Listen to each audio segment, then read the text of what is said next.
All right.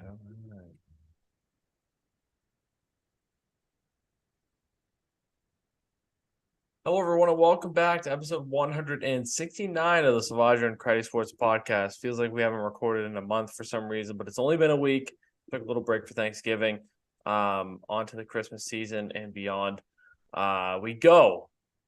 Welcome back. It's Thursday, November 30th, 7:08 p.m. I went to the toilet bowl for the Patriots on my birthday. They lost. That is the ideal outcome I was hoping for. So things are good, I guess, if you discount what the Bruins are doing lately, which is less than ideal. We'll talk about the Celtics and the in-season tournament a bit as well. But before we get into anything of the nitty-gritty, we have some breaking news. You thought I was going to introduce you, but I did. Nikita Zadorov was just breaking. traded That happened like 10 minutes ago. to the Vancouver Canucks for a third and a fifth. I think the third is in 2026. So instead of waiting to the hockey segment, I figured we dropped that at the start of the program for anybody who didn't see it. Nice little pickup for the Canucks.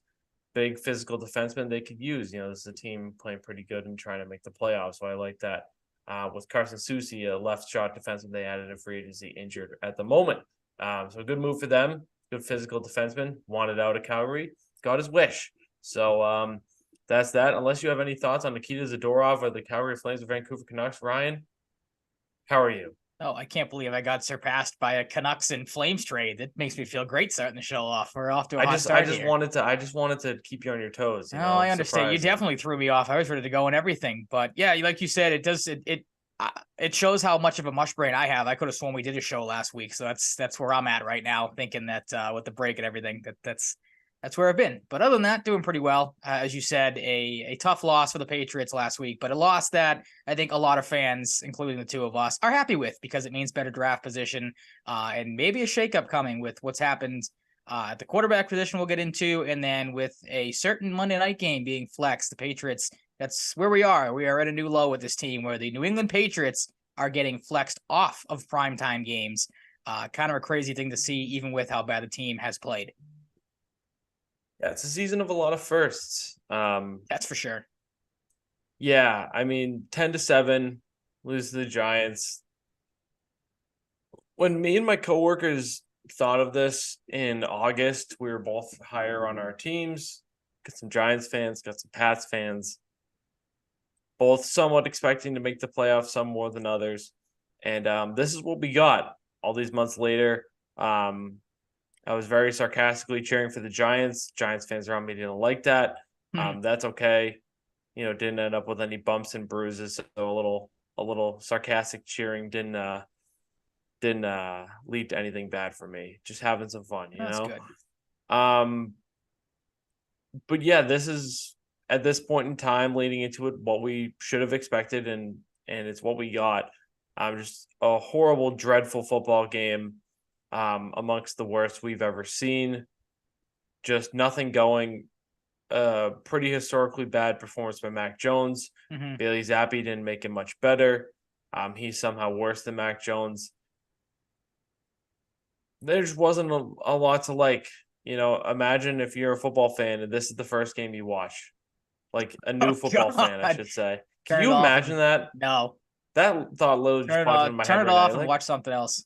But like you're like a 10-year-old kid, you get into football with your dad. Mm-hmm. And this is what you see. Hey, son, I've got this great sport I want to show you. And then 2.5 hours later, you're like, what the fuck did I just watch? But a truly dreadful sporting event. The one thing I will give the Patriots credit for, tailgating and all that stuff was fun. I'm sure that was fun, yeah. Yeah. The one thing I will give the Patriots credit for is just week after week, they impress you more with how just utterly pathetic their performances are. Like just when you think, and I think I either texted you this or said this to my dad watching the game, just when you think, like, take Mac Jones, for example, he throws a horrendous interception.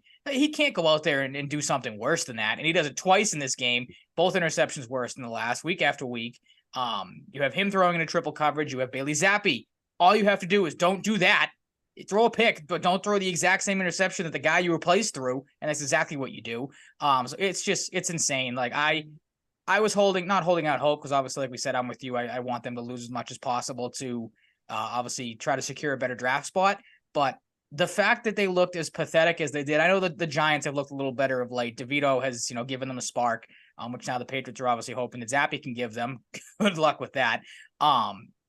I just couldn't believe what I was watching. As bad as they've been, I'm like, all right, they'll find a way to squeak this out because the Giants will probably screw something up. Nope. That's what the Patriots are at this point. They're the team that you're sitting there going, oh, we've got a chance against this team because they'll find a way to fuck something up in the end. And they always seem to. Yeah. It's not good. It's like, it's not good at all. It's beating a different drum, beating the same drum in a different way every week. Mm-hmm.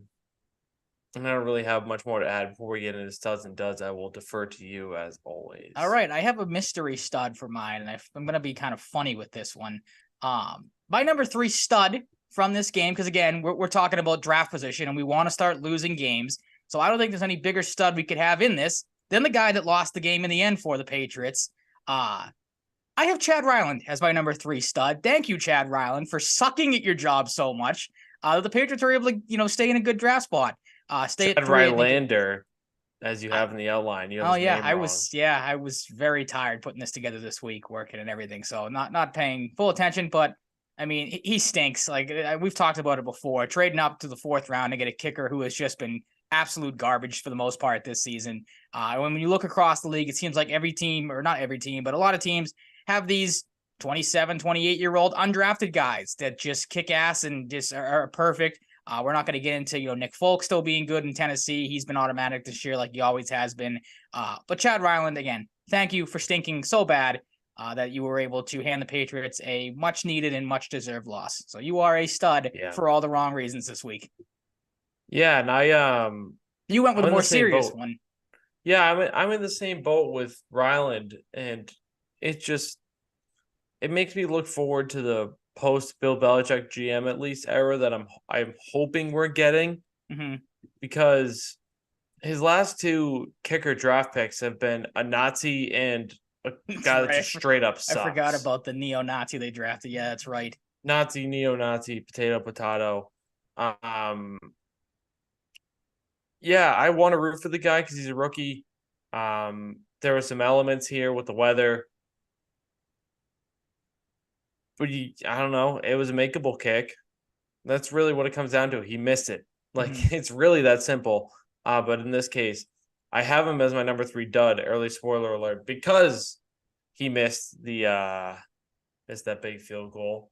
That's the only reason. It's a situation where if you're not rooting for draft capital, you'd be pissed the next day, being like, dude, you missed another chip shot. Because this is, I think, 2 weeks in a row, and even I think Bill Belichick said it.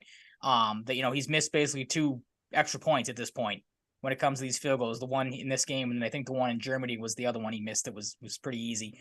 So it just proves that trading up for a kicker has a 1 in 100% chance of being worth it. I still don't even know if it's worth it. You can find kickers. I mean, they only traded up 8 spots. I'll give them that much. It's not like they really put an arm and a leg out. I think the 49ers might have for Jake Moody as well, who hasn't been great, but I could be wrong. He stunk too. But then you look, like I said, you get Dallas. I think the Aubrey kid he's undrafted, right? Somebody else that's been dynamite this year. Guy you can find, like you said too. You can find a 27, 28-year-old who gets cut and ends up being decent, or just some random guy. I don't know. The kicker position is a quandary when it comes to the draft, but it's really not at the end of the day. You never know if you're gonna get a good, great kicker with your pick, but at the same time, you're like, why are you spending a pick on a kicker? For sure. You're number 3 stud, unless we have anything else to add about. I did not think we were going to spend this much time on Chad Ryland, but we're really like Belichick when he loves talking about special teams and kickers randomly. Yeah. I had Keon White because he got hurt a little bit this year. He's had moments, but Keon White played pretty good. One of the few bright spots: 3 tackles, 2 assisted tackles, a sack for 9 yards, and a tackle for a loss. I hope we see more of this. At this point, what do you really have to play for besides, giving the rookies increased reps, kind of accelerating the future, giving you some more serviceable, experienced rookies going into next season. Keon White, even when he's not lighting it up, which has been, at times this year, he's a rookie. He's not going to be this all-pro guaranteed out of the second round. But when he shows up, it sticks out, and today it sticked stuck out to me. And yeah, worthy of some praise. Early in the year, he had some good moments. Kind of his first, solid game since then. And I think it's worth highlighting. Yeah, I think so. He's a guy. Obviously, it was tough when Judon went down, but you and I kind of had the same thought process when that happened. Like, okay, maybe you get to see different positions, of course, but maybe you get to see a little bit more. Keon White didn't really get to, and then of course, I think he had the concussion. It was with the injury, so his season has kind of not been derailed, but it's been up and down for the most part. So good to see him finally have a breakout performance here because obviously got off to a strong start. But then really hasn't come along as such. I'm with you. Like at this point in the year, you should be doing this, playing these young guys. Seeing what you have for next year and the years coming up. And he's obviously a guy I think they're going to lean on heavily down the stretch, and they should because he proved that he is a pretty solid player, at least in this game. No doubt. All right, same number 1 and number 2. We'll start with number 2, Anthony Jennings, another guy that's kind of come on late here. 4 tackles, a sack and a half, 2 quarterback hits, and a tackle for a loss. Played 34 snaps on the defensive side. He was all over the field. And another guy that has been kind of stifled with injuries at times and, poor performances here and there, under the radar performances. Good to see him get going and, again, step up when the Patriots needed him to. But in the end, again, you're rooting for a loss, so did you really need him to? Your thoughts on Jennings' play in this game? No, yeah. I think he's sort of in the same vein as a guy like Jelani Tavai. Tavai a little bit more, but these kind of unsung heroes that'll make plays on defense every once in a while. I think Tavai's been a more consistent contributor, but Jennings has strung together a few nice games, which he's been in and out of the lineup since he's been drafted. And sometimes if he's in the lineup, he's one of those guys who's like proven himself, doesn't get a lot of snaps all the time, but he's been getting pretty consistent snaps, partly due to injury, and plays a little bit on special teams. He's good. He's a good player. Yeah, absolutely. And then number 1, I think you very well could have easily put both running backs in this category. Zeke was good in this game as well, but we both went with Ramondre Stevenson. 21 rushes, 98 yards, 4.7 on average, had a touchdown, 5 targets, 5 catches, and only for 9 yards, so nothing too crazy there. But again, the passing game stunk, so we're not going to knock him for that.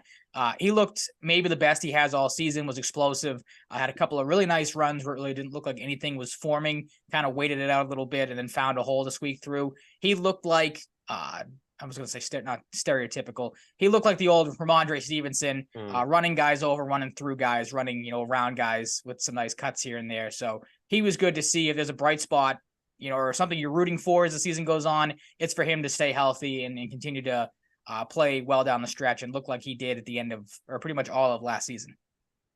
Yeah, this is one of the few things they did well on offense. To be honest, just schemed up good runs for the most part for him. So they would have ran Ramondre. It was a tough start to the season, but ever since then, especially the last 4 or 5 weeks, he's been really good. I was going to say they probably would have won this game if they just stuck with the running backs. Like if you had Mack and Zappe throw the ball maybe a combined 12 times, you probably would have had a better chance of winning with just keeping it on the ground and letting those two guys work. But, Patriots, again, we want them to lose. So I guess we'll take it with a grain of salt with them not choosing to run the ball, 70 times a game. Yeah, no doubt. On the dud side of things, my number 3, I had Hunter Henry.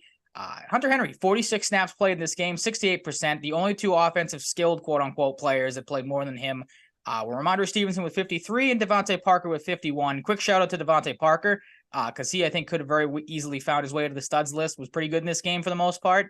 I don't know if you agree with me there with that look on your face or not. Yeah, I don't know. When I just hear the name Devontae Parker, I just get irritated these days. Yeah, it's one of those things with this season. It's a very unlikable team. But I thought he made a couple plays in this game, so I'll give some credit where credit's due. And I'm sure coming up at some point in one of these next couple games, he'll probably make me regret saying that.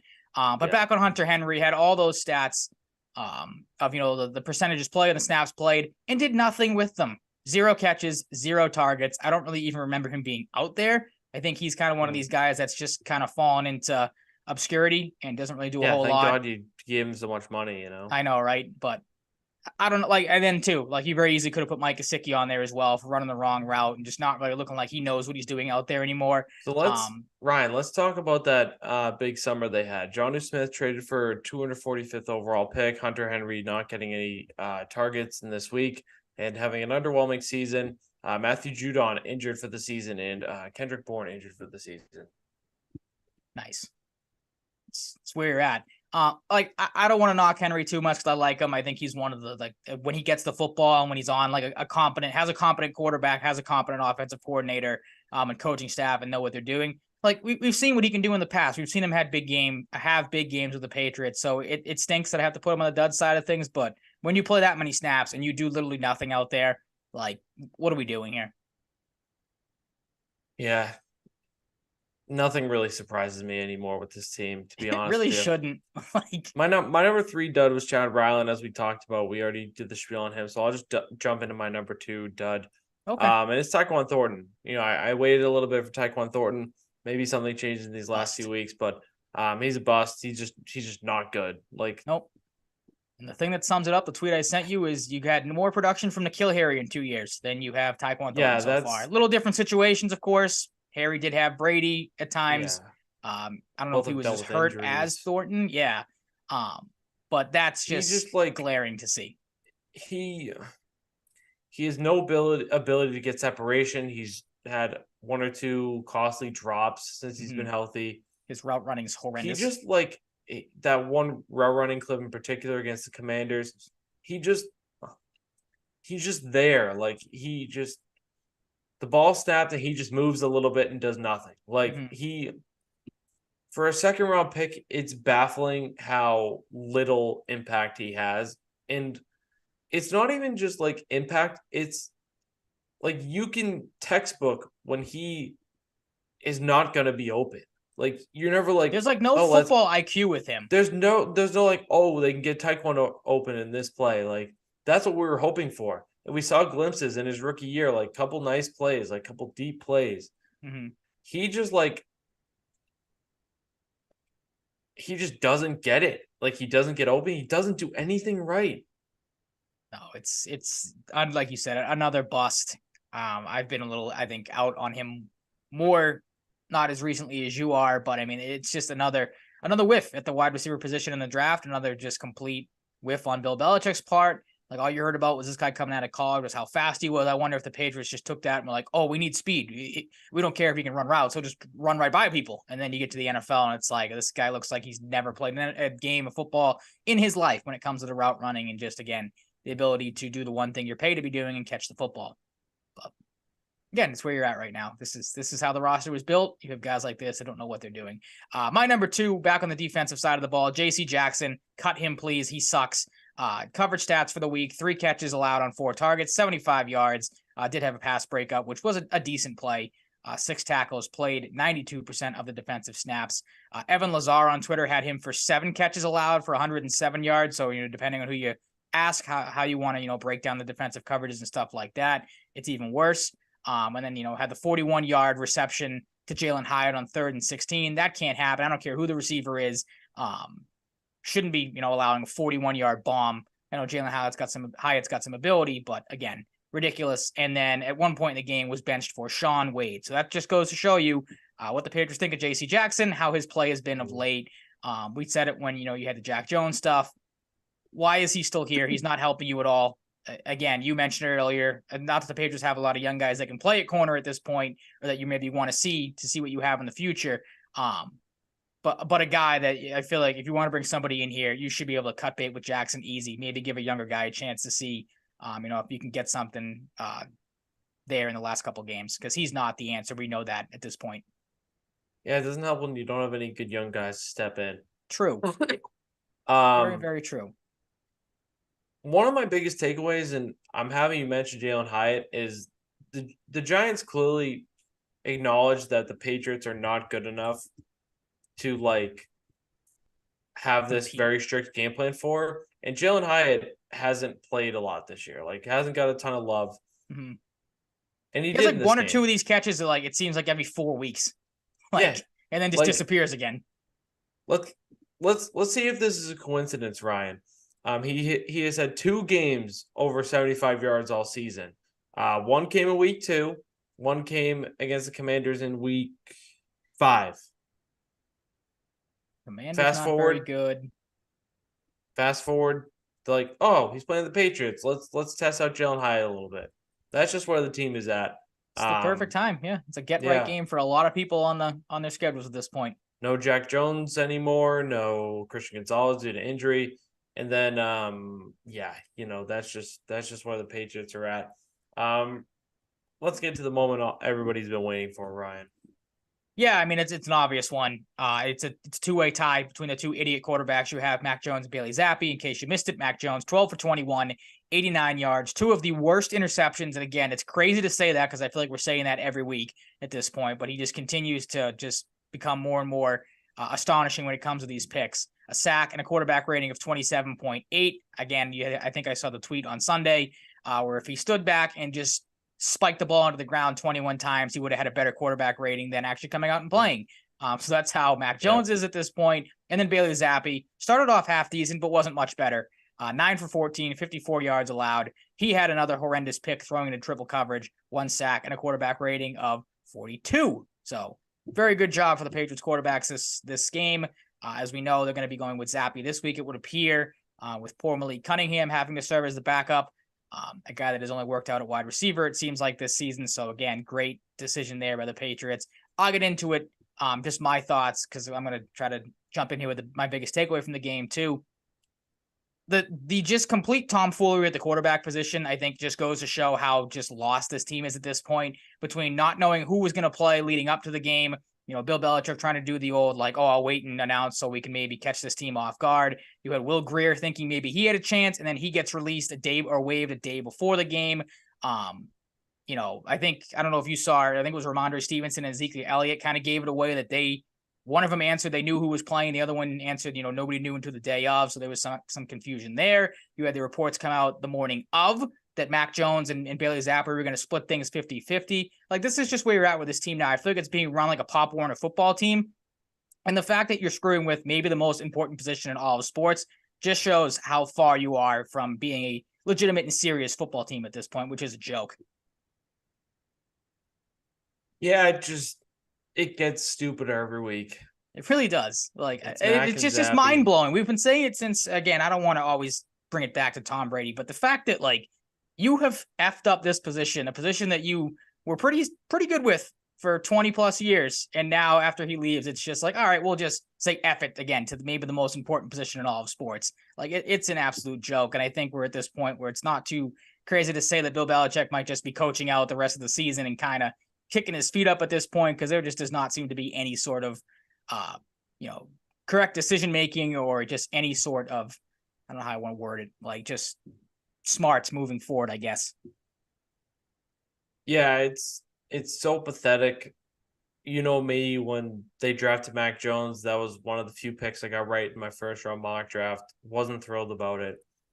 Came around a little bit as he played good early on in his career, and I couldn't have even anticipated it being this bad. Mm-hmm. Bailey Zappi, like, what the fuck ever. You drafted him as a mid-round quarterback. Like, yep. You expect this from your mid-round guy to kind of be coming along and struggling at times and not. But for Mac Jones to be on the same level or slightly above the level of Bailey Zappi was something I wouldn't have been able to comprehend back in the day. Just a brutal football team, just making, as for all those championships, laughing stock of themselves, and it's tough to watch. It really is. Like again, I never thought I'd be rooting for a team week after week to go in and lose. Like, you get mad when something good happens of like, no, what are you doing? Yeah. Like, the fact that they were even in a position to win that game, or at least tying out overtime last week, like, you were hoping obviously for the kick to go left or right or whatever. And again, thankfully they have a moron for a kicker, but it becomes truer every week. Like, the Patriots are so good for so long that when it got bad, it had to get this bad. That's just how it is to me. Yeah, two ends of the spectrum. You couldn't find a middle ground somewhere. Like, at this point, I would take like Cam Newton-esque year after year, those type of games, not the complete opposite side of the, like I said, the spectrum here of just completely being dog shit week after week. Yeah, I don't even have the steam to get super mad about them anymore. This is just you really can't. It's just like, it sucks. You go into it like my dad and I go into it watching it like, how are they going to screw it up this week? Like, my dad says every week, they'll be in the game until the fourth quarter comes around or until the third. Mac, throws a horrendous interception. Now you're probably not going to see that anymore. It'll be Zappi. You can fill in for that.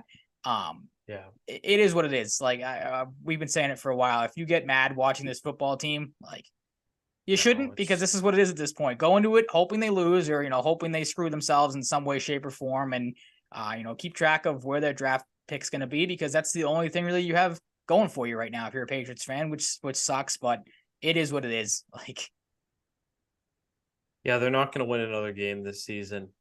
I really don't think. I mean, I don't have the schedule They're up here. We're not going to they're go not into going it. to win Like, another there's game really this not one you season. can make an argument for. Like, I don't even think they'll beat the Jets. Well, if Aaron Rodgers comes back, who the hell knows what's going to happen? I didn't even consider that, to be honest. I Oh, think really? they would lose to Tim Boyle. Oh God, I mean that would be again. That's kind of the funny thing too. Is week after week, you're sitting there going, "How can you find a new low?" That would be a new low you haven't stooped to yet. But yeah, I was just gonna say, like, earlier in the season, like, maybe you would have thought the Denver game would be a win. That's probably not going to be the case now anymore. No. We'll get into it here in a second. The Chargers stuff. They've owned the Chargers. I think they've won their last 7 games. Justin Herbert hasn't beaten them in his career. So there is that history there. And the Chargers have sucked this year too. But that's a game I picked them to win earlier in the year. Spoiler alert, probably not going to win this week against them. So no, they're not. They're not going to. That's what I mean. Yeah. I don't know who else they have the rest of the way. I know Buffalo's around one more time, but you're not going to beat the Bills twice. That would be ridiculous. There's no game on the schedule you even feel remotely comfortable picking the Patriots in anymore. Yeah, if the Chargers lose this game, Brandon Staley should be shot into a volcano. Like, well, there's already rumors about he's not going to survive or he's going to be fired at the end of the season. So why not fire him early if that happens? yeah, this game is just gonna be awful. The Chargers open as 5.5-point favorites. The over under is 40.5. I'm hammering the under with maybe my entire bank account because this game is gonna be gross. Like, Herbert's been fine. Like, not amazing Justin Herbert we might have expected in terms of, the next step. Maybe you didn't expect amazing, but better than this, I'd say you're reasonable to expect. But at the same time, almost at 2,900 yards, 20 touchdowns, 6 interceptions, a little bit work on the ground, 3 rushing touchdowns. Austin Eckler hasn't been great since he came back, to be honest. Like, in terms of what we expect from Austin Eckler, I feel like he's been a little underwhelming. Joshua Kelly's been more involved this year. Keenan Allen, when he wants to, can like beat the entire league, it seems, like anybody. But that isn't always the case. But he's eclipsed the 1,000-yard mark, 7 touchdowns. Other than that, they really don't have much without Mike Williams. Quentin Johnson has had moments, but has largely he's been a massive disappointment. Yeah. Yeah, and their defense is not good. Like, Derwin James is pretty good. Eric Kendricks is older, can contribute. Khalil Mack is still Khalil Mack, depending on how you look at it. Still got 13 sacks. Like, I feel like he hasn't been like prime Khalil Mack, but he's been like quietly Khalil Mack because, I don't know, when you think of the Chargers, you really don't think of defense. And then you got Asante Samuel, and the rest is just kind of poop. Like, their defense is just not very good. The secondary is not very good. Secondary's horrible, yeah. Bosa's been hurt, so that's not what you want if you're a Chargers fan. Yeah, like, in a normal season, this is a very beatable team, but with this Patriots team, it's just not. We'll just run through the DNPs for the Patriots. Demario Douglas still dealing with concussion issues, did not participate. Kayshon Boutte, shoulder/illness, did not participate. And Riley Reif, who's played like 1 game this year, so that doesn't really mean anything. No, Keenan Allen did not participate. Another great pickup there by Bill. Yeah.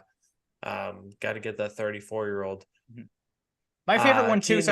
Before I cut you off. And Jasir Taylor did not participate for the Chargers. My other favorite one too. Looking at this this injury report, because I forgot the guy even existed. Don't know if he's even played a game yet for the Patriots. To see Chris Board was limited. That special teams guy they signed for however much money it was. Yeah, I don't know. Complete waste of money. Like, I don't even know if that guy has suited up for the. Yeah, Ryan, I don't know either, man. That's what I mean. Like, I forgot he existed. I'm like, well, that's that guy they threw a lot of special teams money at and has done. I've kind of just figured literally nothing. He's been on special teams and he just hasn't, seen the limelight very often because their special teams has sucked. And besides like Brendan Schooler, like, even I hate to hate on Matthew Slater, but like Matthew Slater really hasn't done that much this year.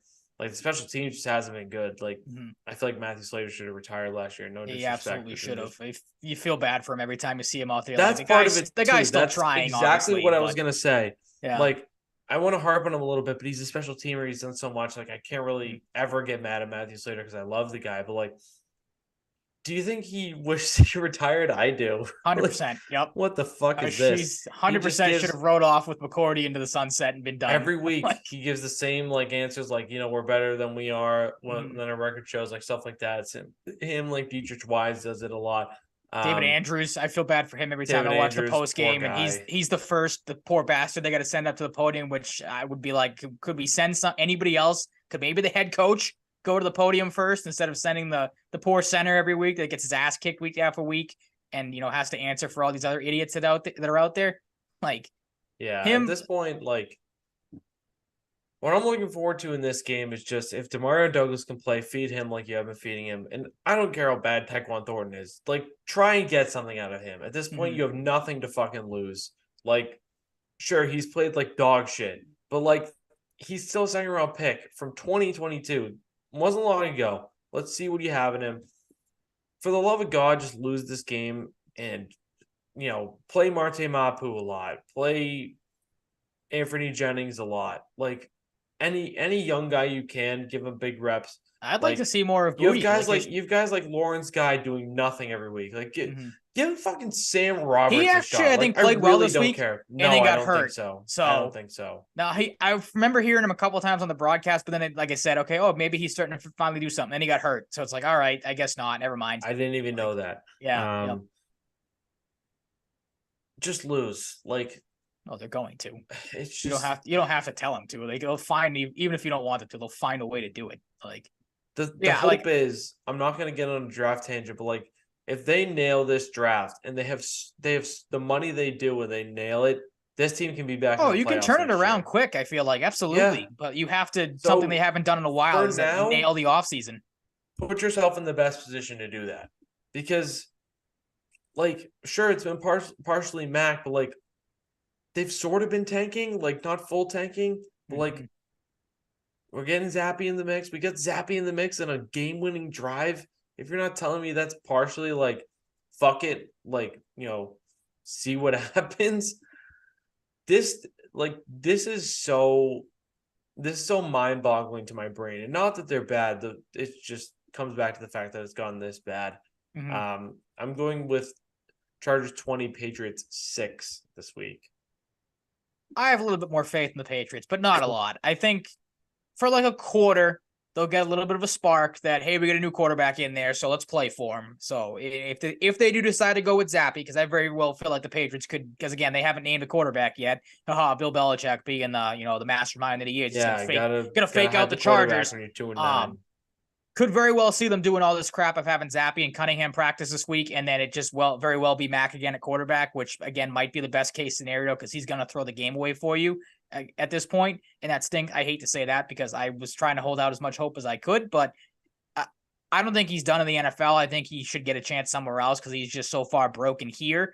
Again, that's the thing that makes you the most mad is that at times he has shown there is still ability, but this team has just put him in such a garbage spot, starting with the head coach, that he is so far gone. It's not even funny. He's so like they talked about it today. I forget who tweeted like he's broken. Like yeah, there's no fixing like, him at this point. He has to get as far away from like go to the other side of the country at this point. Go play for a team out west and try to cleanse yourself of this just disgusting situation. I don't know if this is fixable even with another team. Really? You think he's completely done? There. I don't think it works. See, I want to hold. I want to hold. I don't know why. I want to hold out hope for the guy though, because again, I think he's just put in such a horrible situation. Like, but don't get me wrong, he hasn't helped himself, but because like hypothetical scenario, I'm not saying he replaces Sam Howell, but like, what if he goes to Washington? They get Marvin Harrison in the draft, and then they have Marvin Harrison, Terry McLaurin, Curtis Samuel, and Jahan Dotson. Like their offensive line is terrible, so he'd have to deal with that. Like, well, what if Mac actually gets receivers? Like offensive line is another, for him, a guy like him to land with a team with a great offensive line and a great receiver core at this point is very unlikely. Yeah, because what if he were to land with a team, place this scenario with another team if you want, like just for imagination's sake. Like, what if he's got that core with him, like a similar core around him? Like, what if he even went to Carolina, like had Adam Thielen and fucking that was a bad example. Why did I think of Carolina's Carolina? a really shitty. Why did I Carolina's think the Carolina had only another? situation worse than the Patriots in the NFL right now. Why did I think Carolina? I feel like I thought they like I don't know. I'm being a fucking idiot. It's okay. It happens. I don't know what just happened there, to be honest. This happens. I don't know. I don't think it's fixable. All right, fair enough. I'm gonna Right now, I I'll don't. hold out a very sliver of hope for him, but I just don't. I don't get the like. I'm curious of why now. I mean, the answer is obvious because of how bad the quarterback play has been. But like, you're not going to save your season at this point going with a quarterback change. Like maybe you squeak out a win here somewhere. And I looked through the schedule really quick while you were, previewing everything. Again, there isn't a winnable game on the schedule. The ones you can maybe argue, maybe the Pittsburgh game, but probably not. Their offense looked better the other day. The Broncos game in Denver, maybe. Jets game at the end of the season, depending on who plays at quarterback, maybe. But probably not. So what about the Falcons? The Falcons. For Mac. The Falcons would be a decent one. Yeah, they've got plenty of offensive talent, but their coach has no idea how to use it. So that might be Arthur Smith's a complete moron. Yeah, that might be a thorn in Mac's side if he goes there. Geez, again, where the fuck did the Panthers come from? Like, I think my brain just melted and reabsorbed in my brain. My God, I don't know what I was thinking there. I don't know what happened. I got possessed by some sort of non-ball knowing demon or something. To sum it up though, really quick, because I've kind of skated around. Like I said, I think Zap will give him a little bit of a spark. They get maybe an early touchdown here, but then it's all Chargers the rest of the way. I'm gonna go 20-10 Chargers. Brian, they might not score a point. That wouldn't surprise me either. Like if it's not the craziest take. If I had to guess, the total is around 9.5 team total points. That's another one I would bet my life savings on under. Okay. But they will not score double-digit points in this game, and that says something with how bad the Chargers defense is. Let's get into week 12. That's the only reason I'm giving him that. I think, no Bosa, they might be able to run the ball a little bit. Maybe they stick with it this time, but Bosa's not really like a run defender. I know, but I'm giving them some credit here. Like the run game was good last week. I think if they stick with it, they'll be able to maybe squeak out another touchdown. And then after that, it'll be just a landslide of all Chargers. So they're gonna lose. Yeah. Like it doesn't matter how you shake it. They'll get shut out. They'll get destroyed. They're not gonna lose a close game. I don't think anymore. They're gonna lose. It's as simple as that. Agreed. Week 12, Packers Lions. We're getting into the Thanksgiving games. Packers win 29-22. Lions put up a fight after putting up 6 points in the first half. Jordan Love looked good. Jaden Reed, I think people aren't talking about him enough. When he shows up, he looks pretty good. He's not like lighting up the score sheet, but he's a good player. Mm-hmm. Christian Watson seems to have regained his form lately, and the Lions couldn't do enough. Rashawn Gary and Green Bay's defense is pretty good, and they pulled out a big win if they want to keep things alive at all. Yeah. Stupid me betting on the Lions on Thanksgiving. They haven't had a track record of disappointing people on that holiday. So good job on me making that choice. But yeah, like you said, Jordan Love, he's kind of had a roller coaster season. Started off great, was horrible through the halfway point, and then has started to look good again. So maybe the Packers have something there. And like you said, I think the Reed kid is starting to blossom into a pretty nice little piece for them on offense. Kind of a gadget guy, not a Debo, as high as a Debo type of player, but does some similar things. Can run the ball a little bit. Obviously good in the passing game. So maybe they got something there to pair with Christian Watson, who was good in this game as well. Yeah, I mean, still not high on the Packers, but. You have not been all season. You've been consistent with that one. So give credit where credit's due. Yeah, got to give credit where credit's due. Honorable man gives Jordan Love his credit. The Cowboys. What do you make of this team? The Cowboys have a way of just randomly beating the shit out of teams this year, which is cool. At home. I think Dak Prescott has a good case for the MVP right now. I'd give it probably to him or Tyreek Hill, honestly. Yeah, Dak didn't say Jalen Hurts. Jalen Hurts is I think he's getting the hype he gets because he's on the Eagles, and he's a central part of their offense, especially their goal line offense.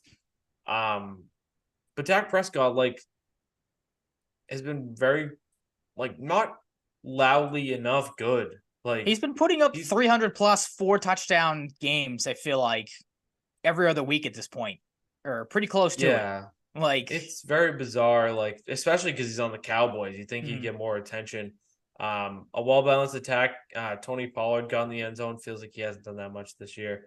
Brandon Cooks has been coming along. CeeDee Lamb was an afterthought in this game, and they still won by 35. So Dallas is very legit. Their defense is very good as well. Can they do this in the playoffs against a much better team? We'll wait and see. They are the Cowboys. Can they do it on the road? Because they have on the road. Yep, they're gonna have to probably go on the road. They're not gonna catch the Eagles at this point. So yeah, so I'm reserving crazy, like contender judgment on the Cowboys, but they're very good right now. They're very good. Yeah, you can't argue against the record and the stats and the facts. Again, undefeated at home, of course, outscoring opponents 205-60 on the season. Look at who they beat. Fucking wild. It is insane. It absolutely is. So again, you give credit there, but then again, you look at who they beat.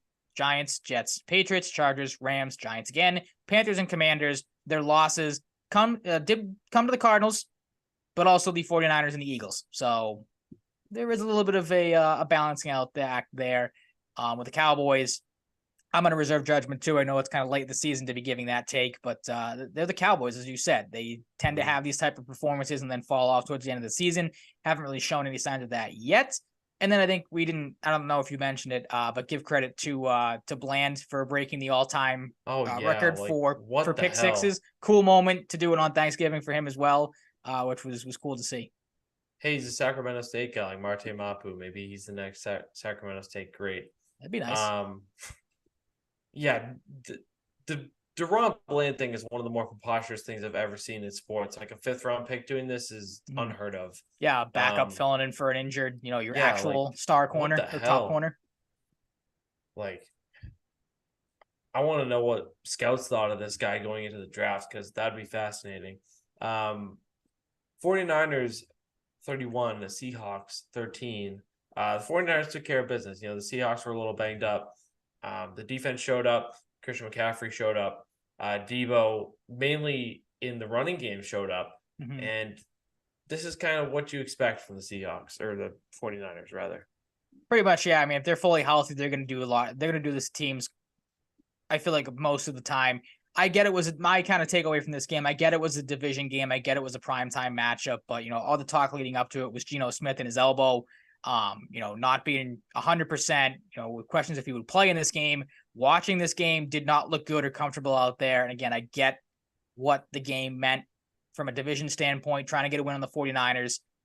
To me, and Drew Lock's not the answer, don't get me wrong. He's not any better than a 50-50 Geno Smith. But after the first couple drives, not moving the ball, I don't get why Pete Carroll decided to stick with Geno, give himself a little bit better of a chance if Drew Lock could have caught some fire in a bottle. So I just found that weird that clear as day, Geno did not look good in this game. Why maybe a change wasn't made to give yourself a little bit better of a chance. But then again, it is the 49ers. They were pretty much toying with Seattle all night long. So maybe a quarterback change wouldn't have helped anyway. But that's just kind of where I was at. Found it weird that they stuck with Geno as long as the entire game, as much as they did. Yeah, I don't know. Like, I got to be honest, I want to add some of this, but I really don't have much to add.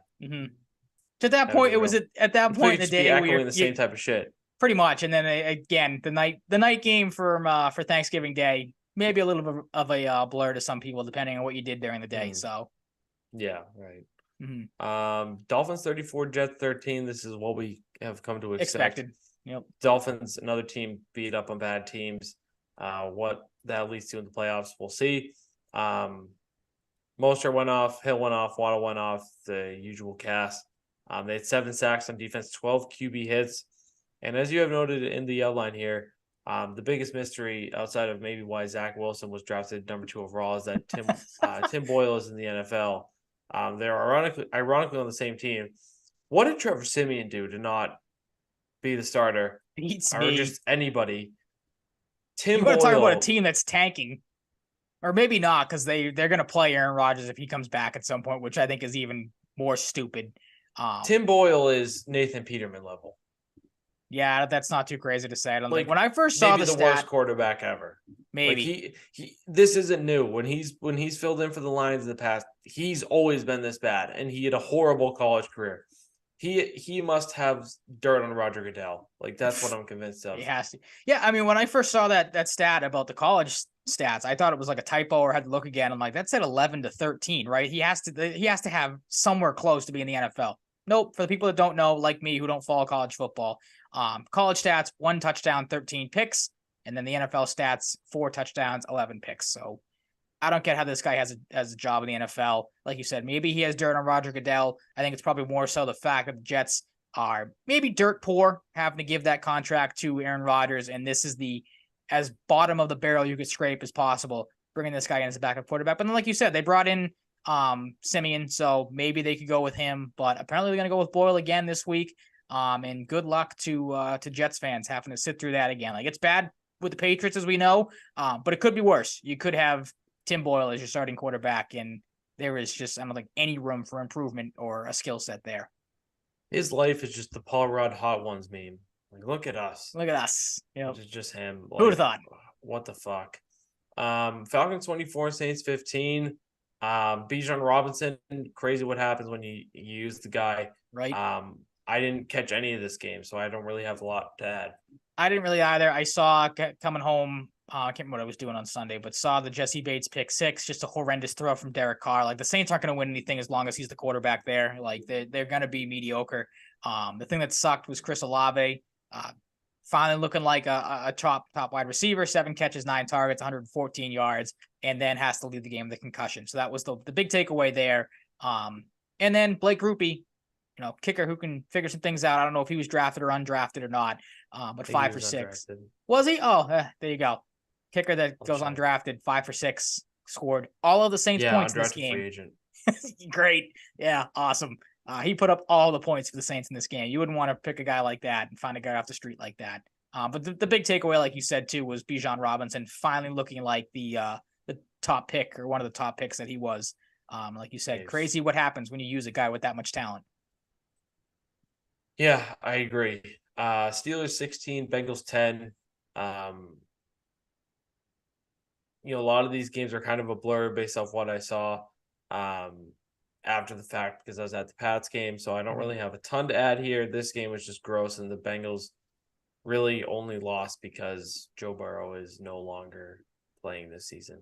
Pretty much. It was really what you expected when you heard Jake Browning was going to start at quarterback. The Steelers defense played well. Their run game continues to be pretty good. Najee Harris has looked like he is, kind of had a resurgence a little bit, 15 carries, 99 yards and a touchdown. They get Pat Freiermuth back healthy. He goes off 9 catches, 120 yards. And like I had in the outline here, I don't know. I'm sure you saw it on Twitter. I don't know what was funnier from this game. The fact that the Steelers dropped over 400 yards for the first time in 44 games, right after firing Matt Canada. Funny enough, the last game they did that was the game before they signed Matt Canada as their offensive coordinator. So funny how that works. Or the Deontay Johnson effort on the fumble that literally bounced right by him, and he just didn't even give a shit about it. So he's kind of had a tumultuous last couple of weeks with the Steelers. So interesting to see how that ends up turning out there. But Steelers continue to find ways to win games, and they are, going to squeak into the playoffs here. Maybe win that, make a run for that division, maybe, which is crazy to think. No, just good. You know, thanks. The Steelers in the AFC North, aren't they 7-3, aren't they? They're not gonna beat the Ravens. They're not gonna beat them, but I said maybe they can make a run. They're not gonna overtake them. Oh, you said run. I thought you meant like winning the division. No. They'll have a chance to make it interesting, but they're not gonna catch the Ravens. Yeah. Like the Ravens are a different level, obviously. But again, Steelers, just crazy to think of that. Look at that Steelers team and see the record that they have. Deontay Johnson has 1 touchdown in the last 2 years. George Pickens seems a little bit like an afterthought. Mm-hmm. Pat Freiermuth has been hurt for a lot of the season. Darnell Washington just blocks, and they drafted him in the 3rd round. Calvin Austin, I haven't seen that kid since week 2. Since Deontay came back. At least the Patriots aren't the only almost entirely dysfunctional franchise, but at least it's for the Steelers. The Steelers are winning. Defense. That's the problem. And they're winning. The Steelers should have 3 wins. They really should. Somehow, some way should have 3 wins. It's just bizarre. Tomlin effect. Good head It's coach. crazy that we're saying Jaguars Texans was one of the best games to look forward to of the week, but that's just where we're at in the NFL these days. The Jaguars win 24-21 in a close one. Trevor Lawrence played pretty good from the looks of things. So did Calvin Ridley. 2 touchdowns away from cashing my future of over 6.5 touchdowns. It was looking a little dicey at the early part of the season. Josh Allen, not the Josh Allen, the Jaguars Josh Allen. No disrespect, but everybody thinks of the guy in Buffalo. CJ played pretty good. Got a touchdown on the ground as well. The usual cast, Collins and Dell played well. And this is a tough loss to the Texans. Like this was a big opportunity for them. Like it's not like it's over, but one they just can't squeak out. Yeah, I mean, we talked about the Texans have kind of had these moments where you see what they're building towards. Obviously, Stroud's been fantastic. Tank Dell has been a great, not fine, because I think he was drafted pretty high, if I remember correctly, or not high, but was a mid round guy.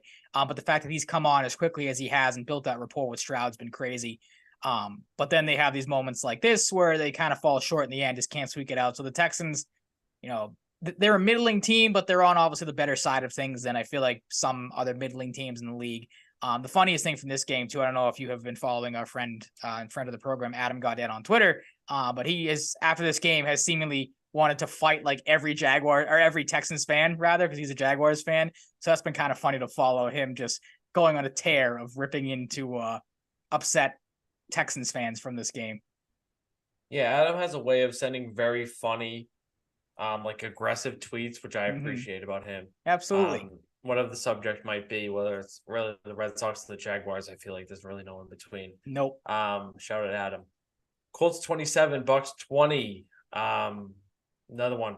I know nothing about what happened in this game, so I'm the only thing I know, again, didn't catch it. Try to run through the box scores as best as I could. Jonathan Taylor was great in this game, 15 carries, 91 yards, and 2 touchdowns, and has to have thumb surgery, so he is out for the next couple of weeks. So the Colts are going back to Zach Moss, which has worked well for them, obviously, this season in replacing Jonathan Taylor, but just a tough blow for them there, starting to string some decent games together here and there. The defenses look good at times, but now you lose Taylor again, and you're kind of back to where you were at the start of the year. Where now you're kind of wondering, who's going to step up on offense. Obviously Moss and Pittman will have to carry the load again.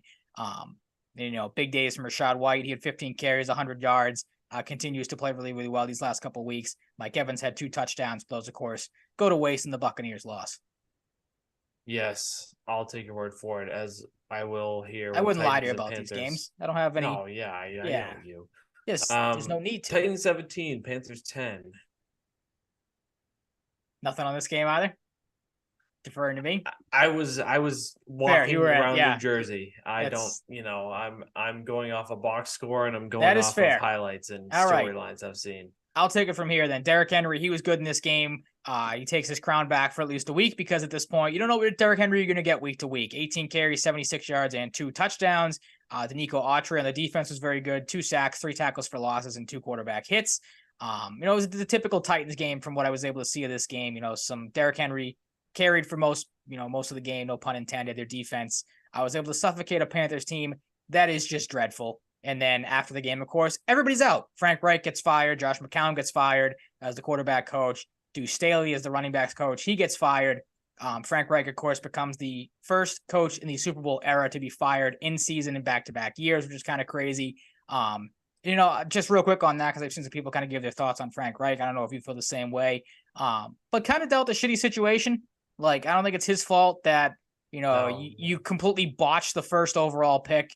Your offensive line is terrible. He wanted Stroud. He did. Yep. That came out that he was, basically asking for Stroud, and, Tepper's decided to go in the other direction, which is crazy to think of there. Like, that's the guy that should be getting fired, not Frank Reich or any of the coaching staff, but they're more easily replaceable, I feel like, than GM, which sucks to say, obviously. But just crazy that Frank Reich becomes a scapegoat again of just an absolutely terrible team. In a horrible situation too, because again, they don't have their first overall pick this upcoming year. So horrible franchise. I saw Schefter tweet too. I think this is the quickest firing since some guy on the 49ers in 1978 who only lasted 9 games. Oh, really? Yeah, which is pretty bizarre. It is, yeah.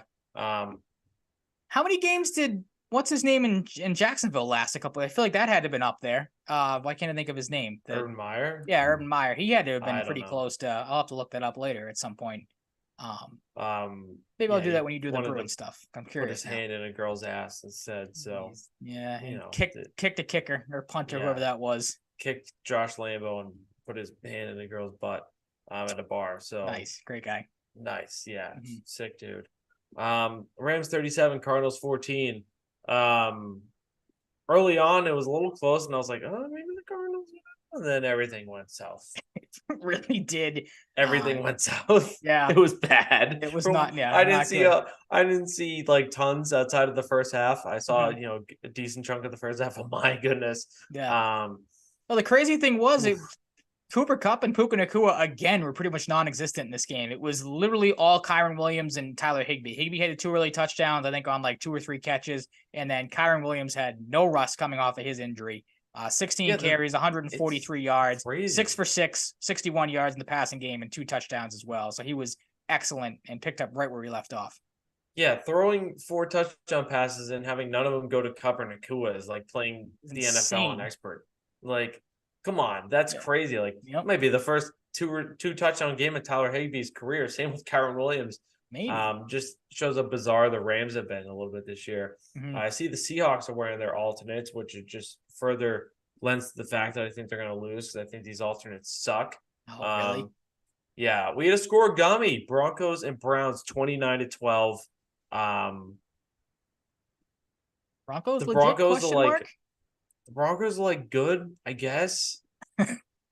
Like And it's crazy I too want to because say they're good, but they're like still not good, if that makes sense. Like this type of win just does nothing for me. yeah, because I was gonna say if you look at the stat line, obviously the quarterback stat line doesn't really. I mean, it doesn't for the most part determine the outcome of the game. You could have obviously the quarterback go off and lose the game, but we've talked about it before with the Broncos. It seems like every week Russ has this type of stat line: 13 for 22, 134 yards, which is like a Mac Jones loss stat line at this point. The fact that Russ is doing this and winning games is crazy.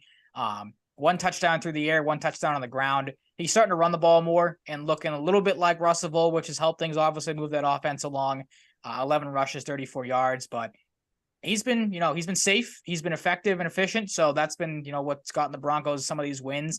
Their defense was good, but I don't want to take credit away because they've won 5 or 6 games now, but how much credit do you get defensive wise when you're going up against PJ Walker and DTR, who again can't even remember his name? So I'm just going to put the Dorian acronym. Thompson Robinson. Yep, He exactly. might as well just be DTR at this point. Yeah. Oh, they might get Flacco this week too, which is crazy. So they might get Flacco. That might be a college nickname for DTR. It might just need to be Dorian Thompson Robinson. Mhm. Chiefs Raiders. The Raiders, another game, interesting first We're in half, this. but the inverse. The Raiders were up. The Rams and Cardinals were close. The Raiders were up, and they blew it. They really did. I mean, they got off to as good as a start as you could against the Chiefs. You get, Jacoby Myers active early.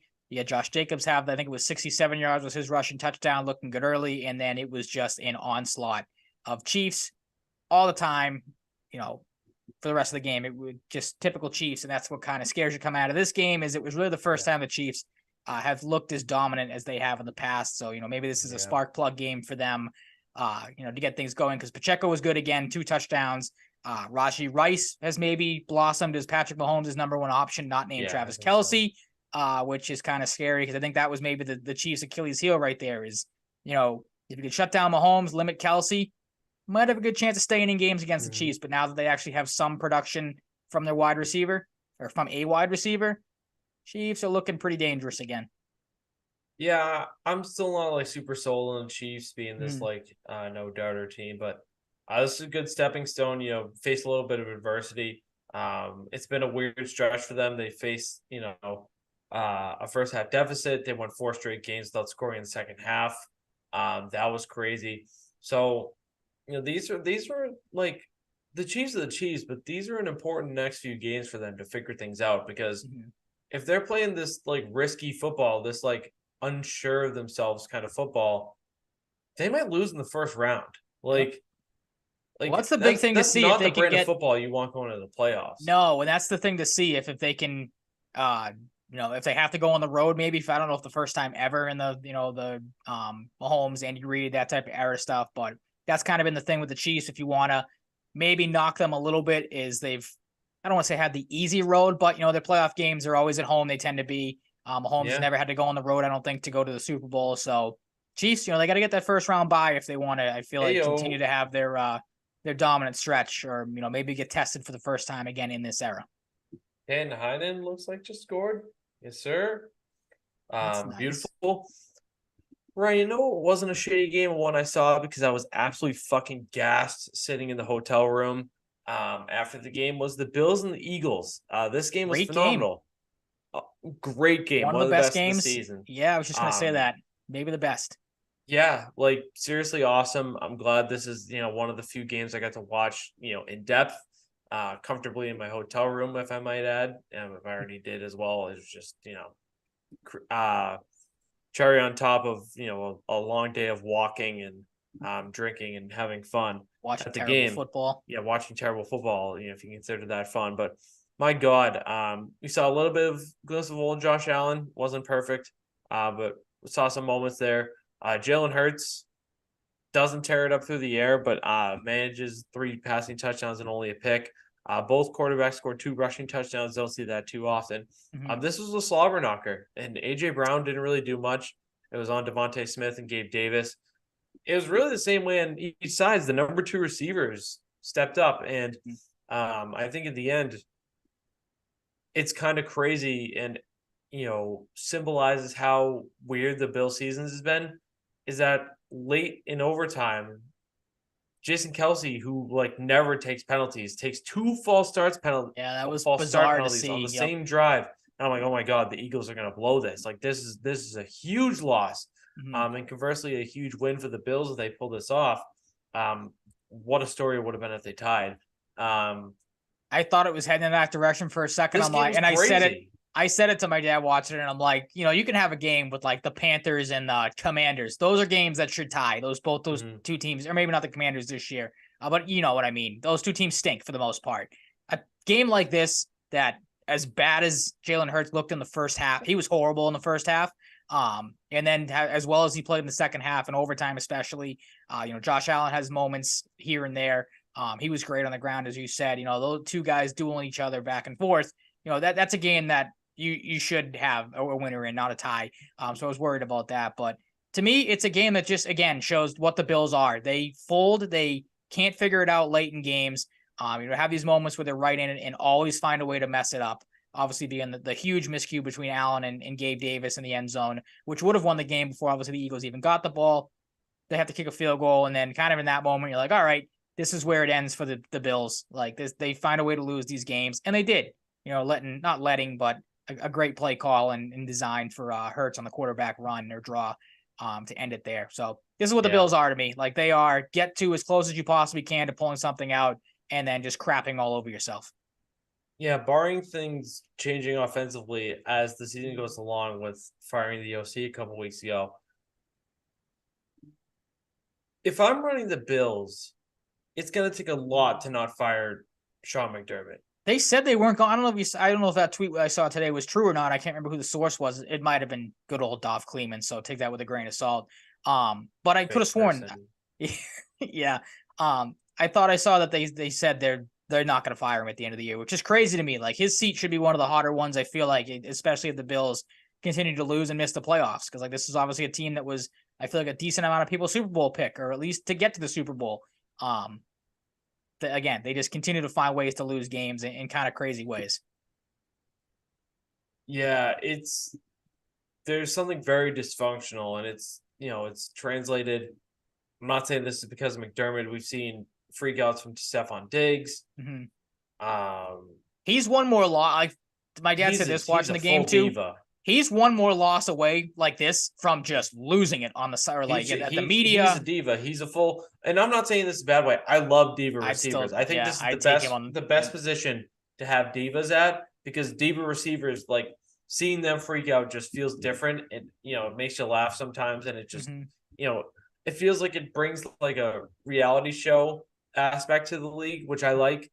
I don't want to, make it seem like I'm this huge Stephon Diggs hater. He's a diva, but not in a bad way. Because when he freaks out, people Take him pay in a attention, heartbeat. Yep. and it gets headlines, and I like it. I like the passion he plays Mhm. with. But yeah, man, what a game and what a dysfunctional season for the Bills that has been really, really bizarre. Ravens and Chargers. This is the Zay Flowers breakout game. That's my guy. Love him. Didn't get the ball a ton, but he converted. He had a great touchdown, a couple great celebrations, and gets a long rushing touchdown, which is Mhm. something that I wonder if the Ravens see and they're like, okay, this worked. Like to use Let's him build more a on little it. bit. Yeah, make him a Like gadget this, guy. he's the perfect type of guy for that. I'm not saying this because of bias. I might have considered buying a Zay Flowers Boston College jersey on Sunday because I'm not buying a Ravens I was jersey. just gonna say, I thought for a second you were gonna No, no, throw no, in the no, never, towel and buy a no. Ravens jersey. I may have had to disown you if that happened. Dude, he had one touchdown coming into this game. This just shows that Zay Flowers is the man, and they, Mhm. especially with Mark Andrews out, I know it's not the same position. You need to give Zay Flowers some more love. You spent a first round pick on him, and he's so, so good. Yep. It blows my mind. I love Boston College, but I can't believe he didn't go to a better school. He stayed loyal. This was a family decision for him in college. He wanted to stay loyal, and this is what it's turned into. It's an awesome story. He's such an easy guy to root for. Such a positive guy, always smiling. If you see him, on social media or anything or on TV, I have nothing but love for the guy. They don't win this game without him. Literally, this is the first game where he didn't get a ton of receptions. Only got the ball 6 times, but he won the game for the Ravens in this. He And absolutely if, did. if Yeah. they're going to be a contender, they might need games for him. Games like this from him. Yeah, absolutely. Because OBJ, I don't feel. I mean, he had a decent game or had decent moments, but I don't think he's 100% either. So if they can get Flowers going and, like you said, use him in more packages in certain situations, then the sky's the limit for him. Funny enough too that the Chargers got a first row seat of what they could have had if they took him, because I think he was the pick after, or yeah, he was after Quentin Johnson, right? Or was he before? I might be mixing him up with another receiver. They He showed it was on the after broadcast Quentin of the. Johnston, I think. Okay, so yeah, for a front row seat of what they could have had. Instead, they took Quentin Johnson. He did nothing in this game because it was Yeah, really just the Keenan this Allen wasn't show. a thing where Quentin Johnson was the surefire guy. There were True, there there were were questions questions about on him. Quentin Yeah. Johnston. Yep. Let me check, just double check. I got the draft. Why is it? What the fuck? I just know looked it up went 2023 NFL draft and it pulled up a live tracker of the 24 NFL draft, which won't happen until late. a live tracker of something that isn't live and not happening yet. Yes, very good. I Now know I'm not even gonna Addison look because I don't went want to. after him. Yeah, But and I'm trying to Addison's remember a who the dog too. yeah, and I was trying to think of who the pick before Johnson was and who it was after. I know it was Flowers is obviously in there somewhere. I don't know why I can't think of the other receiver that I'm drawing a blank on. Another pretty good rookie that was drafted this year, but like I said, drawing a blank. But yeah, I mean, Ryan, the Monday Night Football game, the Thursday Night Football game involving the Bears and the Panthers a few weeks ago, was one I chose not to watch. they need to stop, and they did it obviously with the Patriots this week. So again, thank you NFL for figuring it out. They need to stop putting. I know everyone gets a primetime game, but they need to start straying away from that because this game was I couldn't. Might have been the first game all year that I have just flat out turned off and was like, I will not watch. I'll go watch reruns of a cartoon or something because I am not going to sit here and watch this absolute snooze fest. And who wanted to turn the ball over more between Fields and Josh Dobbs? He was horrible. I don't know. Didn't watch. Yeah, I mean Dobbs was terrible. I think he very easily could have had 6 or 7 interceptions instead of the 4 that he threw. So once again, like it did in Arizona, it stinks. But the shine has worn off on him. This was really just the Cairo Santos game. 4 for 5 on field goals. Yeah. Scored all of the Bears points. TJ Hawkinson factored in a touchdown for the Vikings, but this game was horrendous. Maybe the worst game all season. And we've had some bad Patriots ones to watch, of course. But the fact that this was a Monday Night Football game is just absolutely pathetic. Yeah, it's crazy that can even be considered in a week that the Giants and the Patriots played. By the way, MetLife Stadium is a fucking dump. I understand why it was rated the worst stadium by The Athletic. I don't know if that was coaches, executives, players, whatever combination. I think it's a mixture of all, yeah. The stadium inside is could be worse for sure, but the outside it looks like some sort of something you see at a dune. it's bad, and it's just not a very glamorous stadium. Uh-huh. Little bit of dungeon vibes on the inside. But let's get to week 13. A little bit of dungeon vibes. Dungeon. That's My reassuring. God. Seahawks Cowboys are playing right now at 0-0. Cowboys currently are first quarter, 2nd-2 right now. I'm going with the Cowboys. The Seahawks, a little bit dysfunctional lately. I feel like some injuries. I don't even know if Ken Walker played. He's not. Yeah, I He's saw he was on still the on IR for inactive list. me, So on my team. So, yeah, it's Cowboys. This is a scenario I can see them winning by a lot. yeah, it's the Cowboys at home. They don't lose Jake at home. DeBrusque. We just said it. So I'm picking the Cowboys as well. Not a lot of parity this week between the two of us, but the Cowboys is the smart choice here. Yeah, no doubt. Like, just don't overthink it. Chargers, Patriots, we know the answer. It's the Chargers. Lions at Saints. I'm going with the Lions, but I kind of wanted to pick the Saints because I don't know about the Lions right now, but like I'd have to be a pervert to pick the Saints. That's a weird choice to make yourself if you wanted to pick the Saints. I don't know what the Saints did to you to make you a pervert. The Saints are disgusting. The Saints are perverts. All right, fair. They are perverts. All right, you convinced me. I'm glad I didn't take them either. Then I kind of went more so on the lines of Derek Carr sucks. You don't know if Olave is going to be there. You know Michael Thomas isn't going to play because he's on IR. So what do the Saints really have on offense outside of Alvin Kamara? Lions in a bounce back spot, coming off a horrendous, for the most part, horrendous performance on Thanksgiving. They get the win on the road here and bounce back. Agreed. Jets and Falcons. Oh God, we have a game like this every week. Tie. Jets and Falcons. Tie. Falcons. Tie. Same thing. Like, it really is. Yeah. There's no winner in this game. I'm gonna go with the Falcons as well because again, you just can't trust Boyle or Doyle, whatever the hell the guy for the Jets' his name is that I've already forgotten because I don't care about him. Boyle. Thank you. Yeah, there you go. Cardinals at Steelers. I don't care. I'm picking the Cardinals this week. The Steelers have to lose a game they should win. That was I was very surprised. They have to lose. They just have to lose, and the Cardinals are going to do it to them, I think. That was my mindset as well, but I also wanted to pick the Cardinals because I could have sworn you were going to pick the Steelers here, and I didn't want to have like every pick for the most part be the same. So I wanted some parity. Doesn't matter. But I walked into that one, and yeah, I'm with you. I think the Steelers have to drop one at some point. Kyler's looked pretty good since coming back. Maybe James Conner gets a revenge game here. You don't really know what the situation, like you said, with the receivers for the Steelers are. Because you got two question marks with Johnson's buying and if they're going to use Pickens. So I'll pick the Cardinals, and you got to have an upset here somewhere. So I'm going to go with the Cardinals. Yeah, I'm going to go with the Colts in the Colts-Titans game because Jonathan Taylor against the Titans team really doesn't do much for me. The Titans just don't do much either. The Colts will win this one, but it'll somehow be close because it's an AFC South game. When you have one or two of the lesser teams in the AFC South playing each other, it usually ends up being a shit game. So true. This is a game that screams under. I'm going to go with the Titans, though. I think Derrick Henry puts together a couple of nice weeks here. Colts run defense hasn't been that good. And I think, the Taylor injury, I know like we talked about, Zach Moss has been good, but that'll be a little bit of a step back for the Colts. So I think the Titans surprise some people, win one in a close one here at home. That's another thing, too. Zach Moss was really good at the start of the season, so I don't think the running game is really going to suffer. True. Dolphins at Commanders. This is just the Dolphins. The Commanders, it's over. This season's done. Sam Howell's fine, but they don't really know how to get Terry McLaurin super involved consistently. They got Curtis Samuel last week. Jahan Dotson really either. And the running game is unpredictable, I'll say. And the Commanders just aren't a very good football team. The Dolphins will beat another bad team as they continue to do. So yeah, I'm gonna go with the Dolphins as well for all the same reasons. Better team, better talent, however you want to word it. Broncos and Texans. I really wanted to pick the Broncos. I really did because of how they've been moving lately. But I kind of feel like this is such an important game for the Texans at home that CJ Stroud might just go the fuck off. I was gonna say this is do or die for Houston.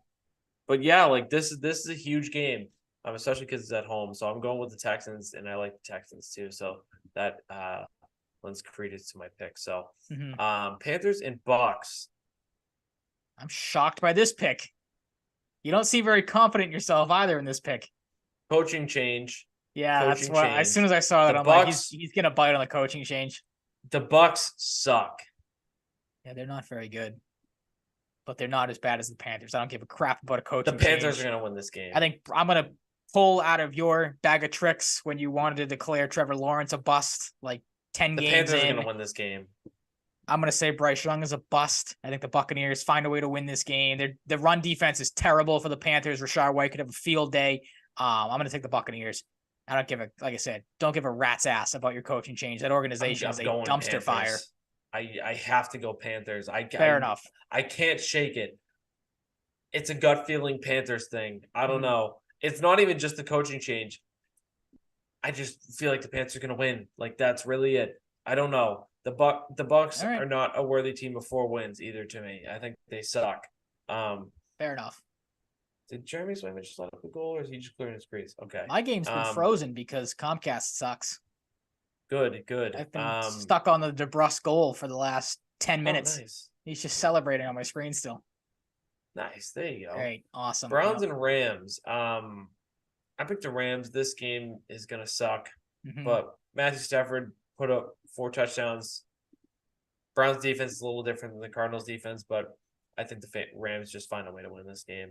I do too, and I don't trust really any Browns quarterback right now to win a game. Maybe Joe Flacco surprises some people if he plays. It looks like like I said earlier, he's going to. But the Rams are figuring some things out on offense. It looks like you got to think at some point Cooper Kupp or Nakua, one of them is going to get going. And I think it'll be this game against Cleveland. Damn it, Dak. I have Brandon Cooks. Was hoping for a Brandon Cooks touchdown. Well, I bet on him. Don't have him in fantasy. 49ers and Eagles. I'm going with the Eagles.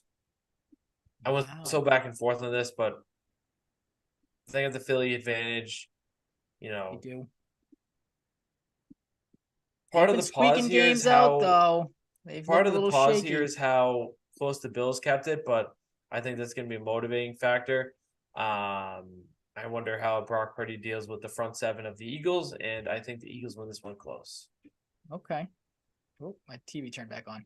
I'm going to go with the 49ers, get some revenge. This is the game I think I picked at the start of the year for them to win as well. This is their, like I said, revenge game. They want to come in and hand the Eagles a loss. And again, the Eagles have been winning. They're 10-1, but I don't know. To me, that like they're not an impressive 10-1. They're not. They're winning a lot of games. They're getting not easy wins, but they're skating by some of these games. Obviously, the Dallas one, you had Dak step out of bounds on a 2-point conversion. I think it was Ferguson was down at the 1, so that maybe negated a touchdown or a 2-point conversion, whatever that was. Obviously, you have what we just talked about, the Bills game with Allen and Gabe Davis missing that touchdown in overtime. Eagles are skating by. And then obviously the Chiefs game too. Marquez Valdes-Scantling drops that walk-in touchdown. They probably lose that one as well. I'm going to go with the 49ers. Better all-around team, I think. They're figuring some things out. They're getting healthy. Eagles maybe a little banged up here and there. So I'm going to take the 49ers on the road. All right. Ryan, I really wanted to pick the Packers here. We think alike, man. But I had to remind myself, every time I pick against the Chiefs, they tend to blow that team out. So I had to pick Kansas City. I think they figured some things out against the Raiders and might sail into Green Bay here. I think it'll be a close game though, because Love's played well. I think he'll keep it close, but I think the Chiefs find a way to squeak this one out on Sunday Night Football. I'm with you. The Packers though, they're weird. They'll at least make this game interesting, I bet. Oh, for sure. Bengals at Jaguars on Monday. In a Joe Burrow scenario, I think the Bengals win this game. Yep. This time is not the case. Jaguars, they lost last week. Tough one to the 49ers. I think they bounced back at home here. They're somehow 8-3. This is just a team that's not good enough to be. The Jaguars won last week. What? You said the Jaguars lost to the 49ers, didn't you? Are you going back 2 weeks? Did I go back 2 weeks? You went back 2 weeks. Jaguars. Seahawks. I'm sorry. Okay. Well, in disregard that, I just think the Jaguars are going to win. I don't know. I skipped a week. Fair enough. It's the Burrow factor, like you said. The Bengals don't have Burrow. It'll be tough for them to win a game the rest of the year, I think. Their defense isn't one that's going to suffocate you and steal games. The Jaguars take this one pretty easily. Yeah, I'm with you. All right. For those keeping track at home, too, because I tallied it, if you want to go back and remember, like you did 2 weeks ago, just real quick, it's not a week I feel like you want to remember. You only went 8-6. I went 10-4. To put the totals at 104 and 59 for me, 96 and 67 for you, just to in case anyone was keeping track at home of what the pick record has been. You know, Ryan, the Bruins suck right now. I'd feel a little better if they were losing to teams that they should probably be losing to, or teams that they shouldn't be losing to. Like Rangers are a tough team, but so are the Red Wings. But Columbus, 5-2 to Columbus was not a one that inspired a whole lot of confidence in me. No, and they're getting their get right game.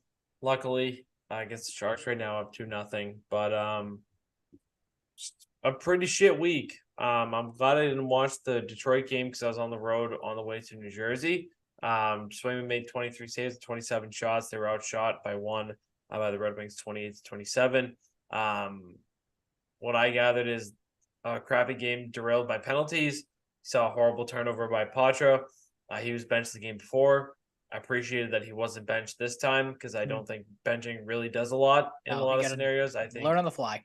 You learn on the fly. You know, get a kick in the pants. Maybe a little impassioned speech from the coach, and you go about it. It becomes a consistent thing. That's when you start benching people. But I think benching him in back-to-back games or 2 or 3, whatever it was, would have been detrimental and just not really helpful to the player.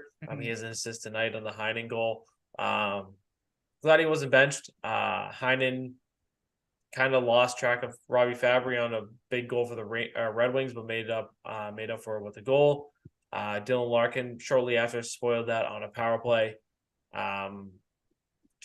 Bruins can't get out of their own way with these penalties.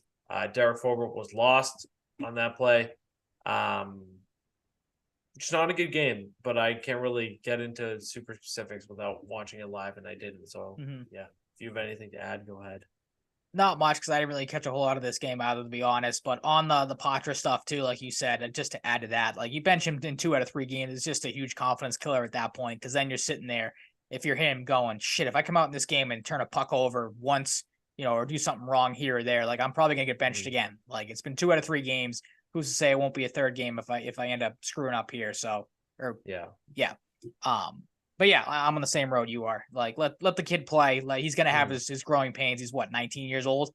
Like, and he's playing at this point top minutes or top line minutes. So you get what you have. He's been better more so than not. So you're gonna take these little hiccups here and there and just kind of roll with them.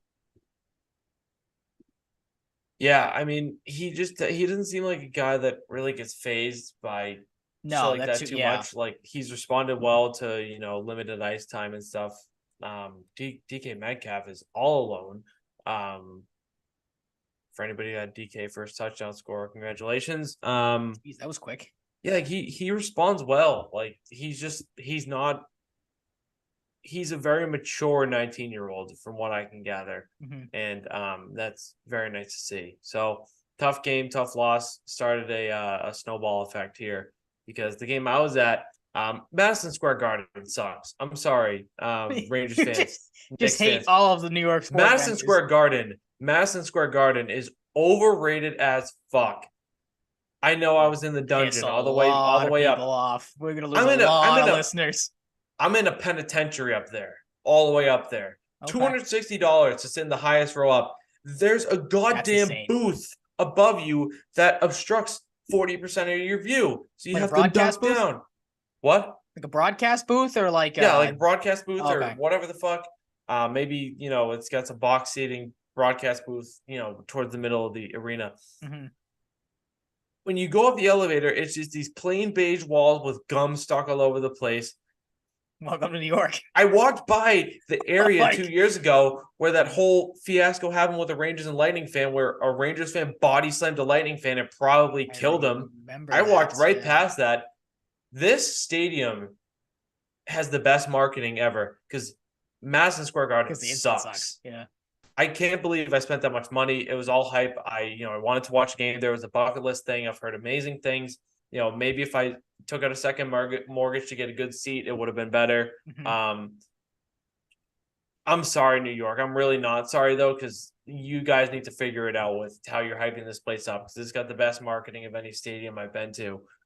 It's just not very good. I'll go to TD Garden any day of the week. It's so much nicer.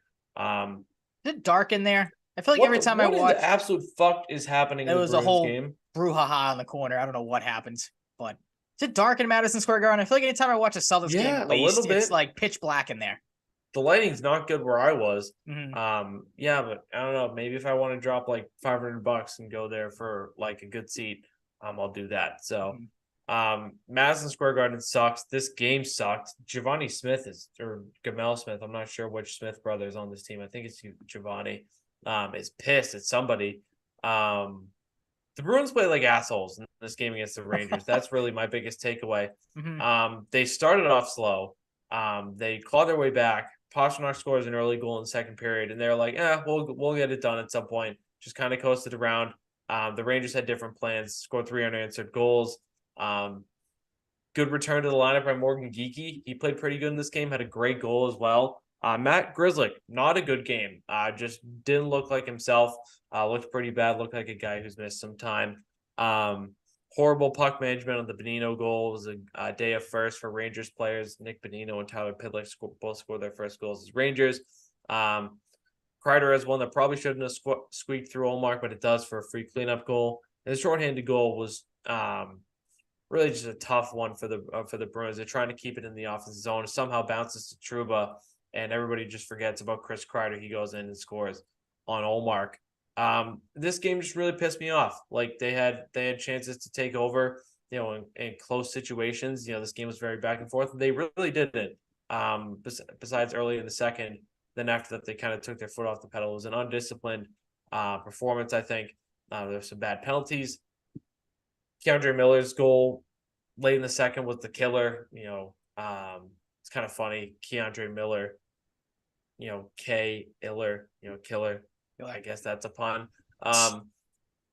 Charlie Coyle had two. They had stretches in this game, but largely they played like dicks and they lost by 3 to a very good team, albeit. But just you want to use this game as a barometer, and things went a little down for me in this You one. did it in the for a worst way barometer possible. performance. Yeah. Like You did it in the sense of like, oh crap, maybe we're not as good as we thought we were, which maybe isn't a bad thing. This is a like, humbling you game. needed Like, a wake up call. Absolutely, it was also the first schedule. Why are the Bruins playing back-to-back matinees? It's a good question. The Rangers did too, so it's not an excuse. We know that the NHL schedule makers. The Rangers played the Flyers the day before. They won. They won both. Bruins lost both. Just shows the yin and the yang. But why are we doing this? Why are teams playing back-to-back matinees? What's the point of that? I know it's a holiday weekend, but like I don't really see much of a point of that. Do you have anything to add on that one? I do not. Did not catch a whole lot of this game either, to be honest. It was pretty busy this weekend, so all I saw was the box score and went, holy crap, how did you give up 7 goals to the Rangers?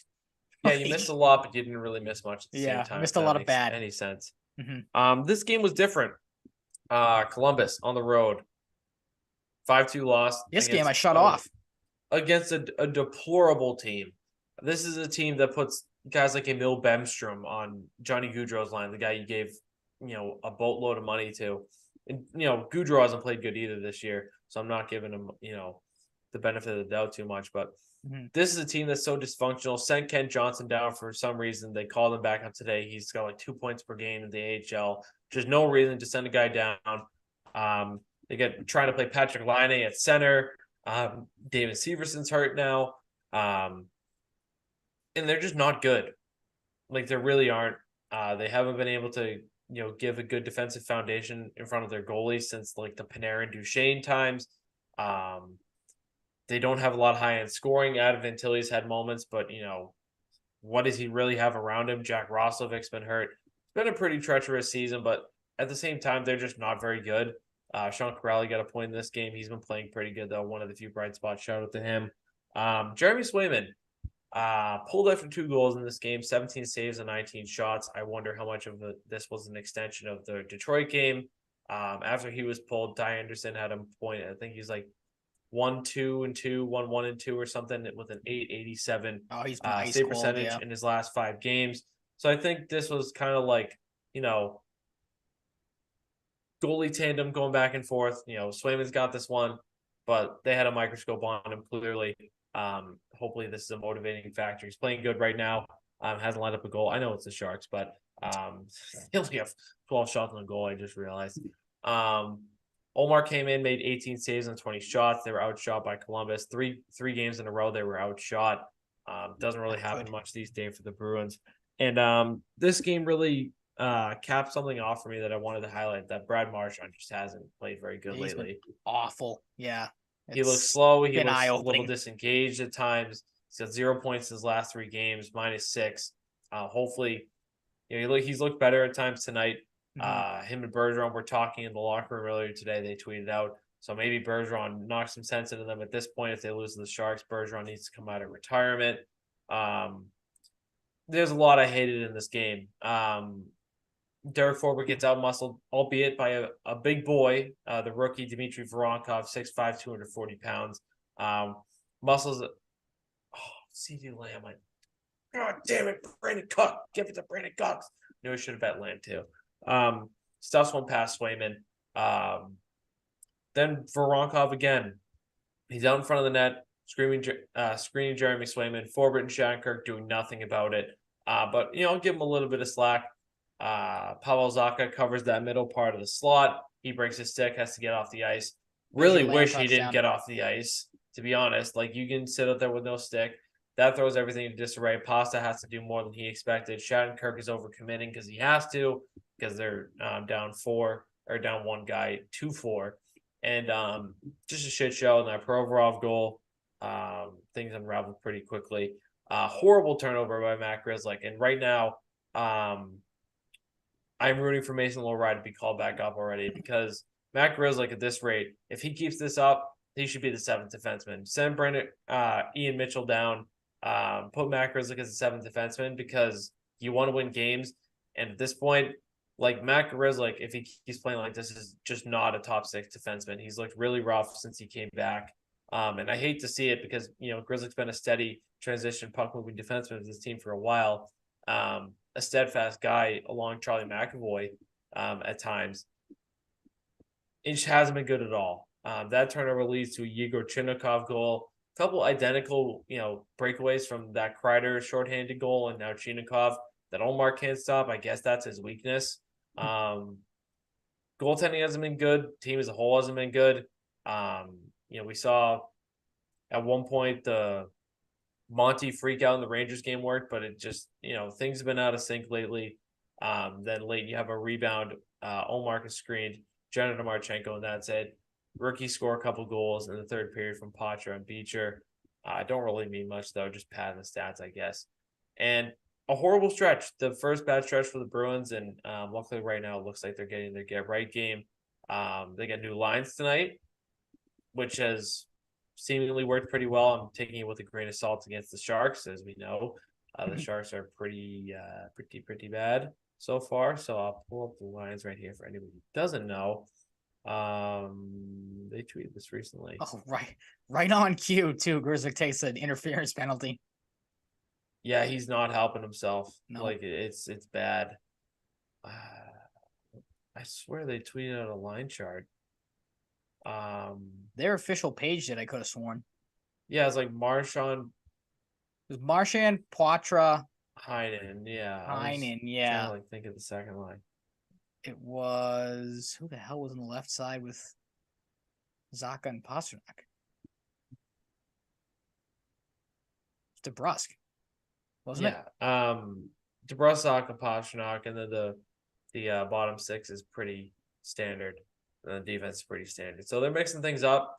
I like Heinen getting a promotion. Like, outside of that penalty, it's worked tonight. It worked, after the fact. He took that penalty against Detroit, ended up scoring. Dan Hines been good. Like, it's just one of those guys, like, kind of bizarre that nobody wanted him besides the Bruins, really. He's a good player, good defensive player too. They're playing the Sharks tonight. Tomas Hertl leads them in points, 21 games, 16 points. You got the Maple Leafs in Toronto on the second. William Nylander, not Austin Matthews, is leading them in scoring. He's got 27 points in 27 games. I might have got the games wrong there, but he's got 27 points, more than Matthews, setting himself up for a major payday in the summer. I think he's looking at 10 million minimum at this rate, maybe 10.5. He's the real deal. If I'm Chicago, I'm looking to put him on Connor Bedard's right wing next year. It's an early prediction, but Don't think it'll happen necessarily, but I think they should consider it. Columbus beat the piss out of this team after that bullshit effort. Boone Jenner is leading them in scoring, if that means anything to anybody. I know he's the captain of the team. He's got 16 points, 24 games. Get some revenge here. This is a pathetic team. Like, I'm sorry if there are any Columbus Blue Jackets fans listening. This is a pathetic team that the Bruins just need to beat the bag out of. Your thoughts, Ryan? Sorry, I was thrown off. My buddy just texted me the NFL draft listing from 2020, and I have no idea why. Very, very confused of why I just got sent a recap of the 2020 draft. I mean, you've said it a couple of times, San Jose, it's the perfect time for a get right game. But on the flip side of that, you don't really know what that's going to prove for the Bruins. Anybody can beat the Sharks, it seems like right now. So if the Bruins look good in this game, are their problems figured out? Are they still going to have these bad habits and bad tendencies of, kind of faltering on defense and not playing defense at times and kind of leaving their goalies out to dry here and there? Swayman, like you said, needs a get right game. Maybe this is what he figures it out for San Jose, but I don't know. I'm kind of in wait and see mode with them right now. They've done a couple of good things here tonight, but there's been some bad penalties. So, those habits have still been in this game. I think this is a decent stretch here coming up where, again, games you should probably win. Toronto, as you said, has not been, stellar this season, as you expect them to be. So 3 games you maybe should be able to take care of business in and get back to your winning ways. But again, this has been talked about too, I've heard, it's the Bruins' first, 3-game losing streak in 2 years or something ridiculous, or almost a year and a half or something insane like that. So it's kind of where you're at right now. This team's been good, but they've kind of come down from their insane start, which was expected at some point. And now Trent Frederick's going to fight somebody, it looks like. Oh, boy. You're ahead of me. Am I? It's the Smith guy that took the penalty.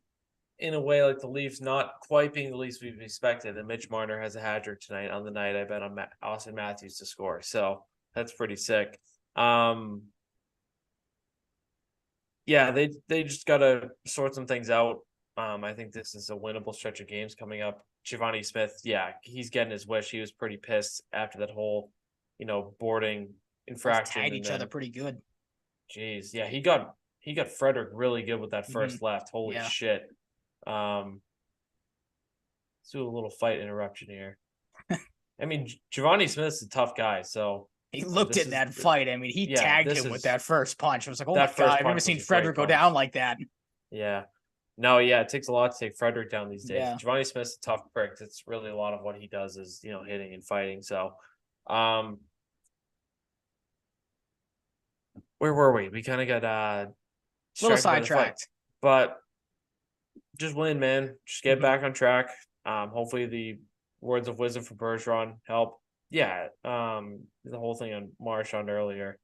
Frederick Cooley will line it up. It's kind of like that Andres Englund fight against the Kings a couple weeks ago. It's like, you want to go? You want to go? It's probably what this situation was. So, yeah, I love Frederick. That's really about it. One thing I wanted to, before we switch to Celtics, though, talk about is the Corey Perry situation. A crazy rumor about something involving Corey Perry and Connor Bedard's mom. That was clearly unfounded. Turned out to be an alcohol-related situation. Corey Perry is seeking help as well. I also saw Sam Girard is taking a leave of absence from the Avalanche for alcohol-related issues.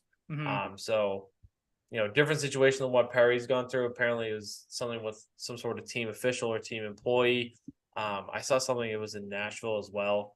I don't know all the details, but that situation was crazy because the rumor comes out about the whole Bedard thing, which you have to take with a grain of salt. That's just an insane rumor. Marchand is going crazy now. Oh, Ty Emberson is in the boarded lineup. the fuck out of somebody, it looked like.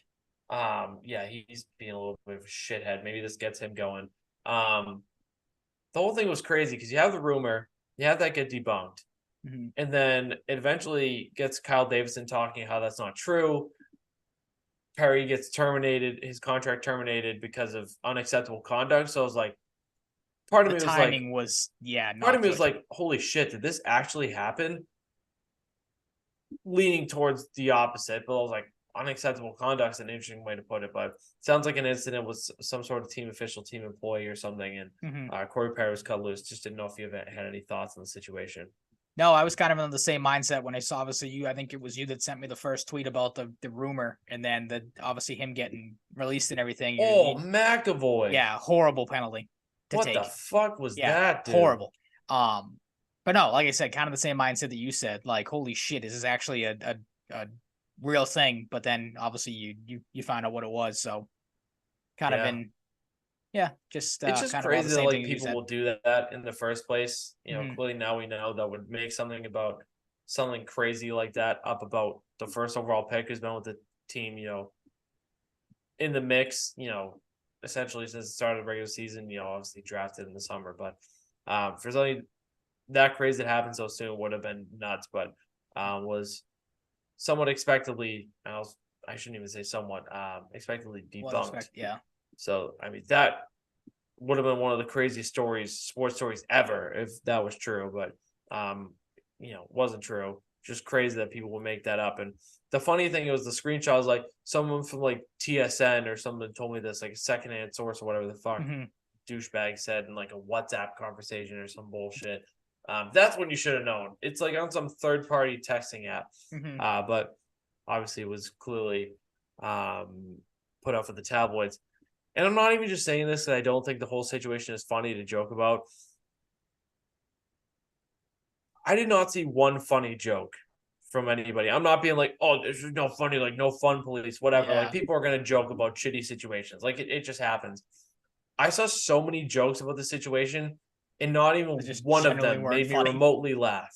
Like just so many unfunny people on Twitter.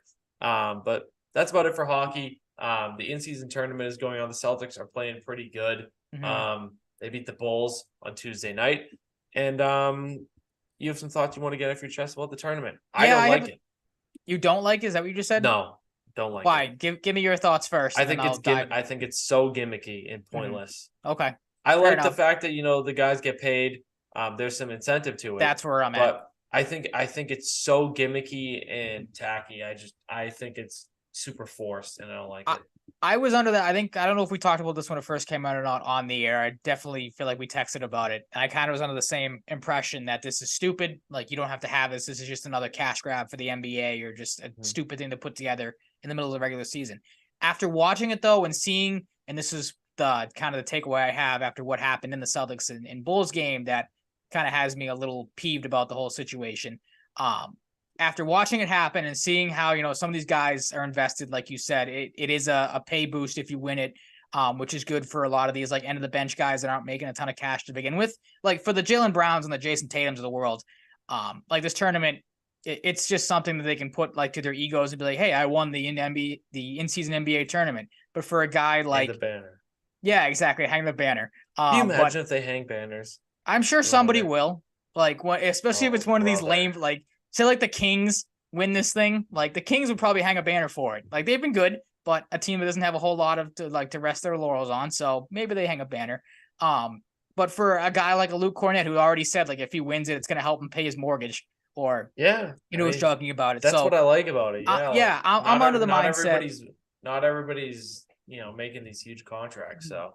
For sure. So it's good in that sense. And it's good, too. It's gotten a lot of eyes, apparently, on, these middle of November, beginning of December games where, like, a lot of people wouldn't be tuning in. So it's been good for the ratings and stuff like that for the NBA. My problem is...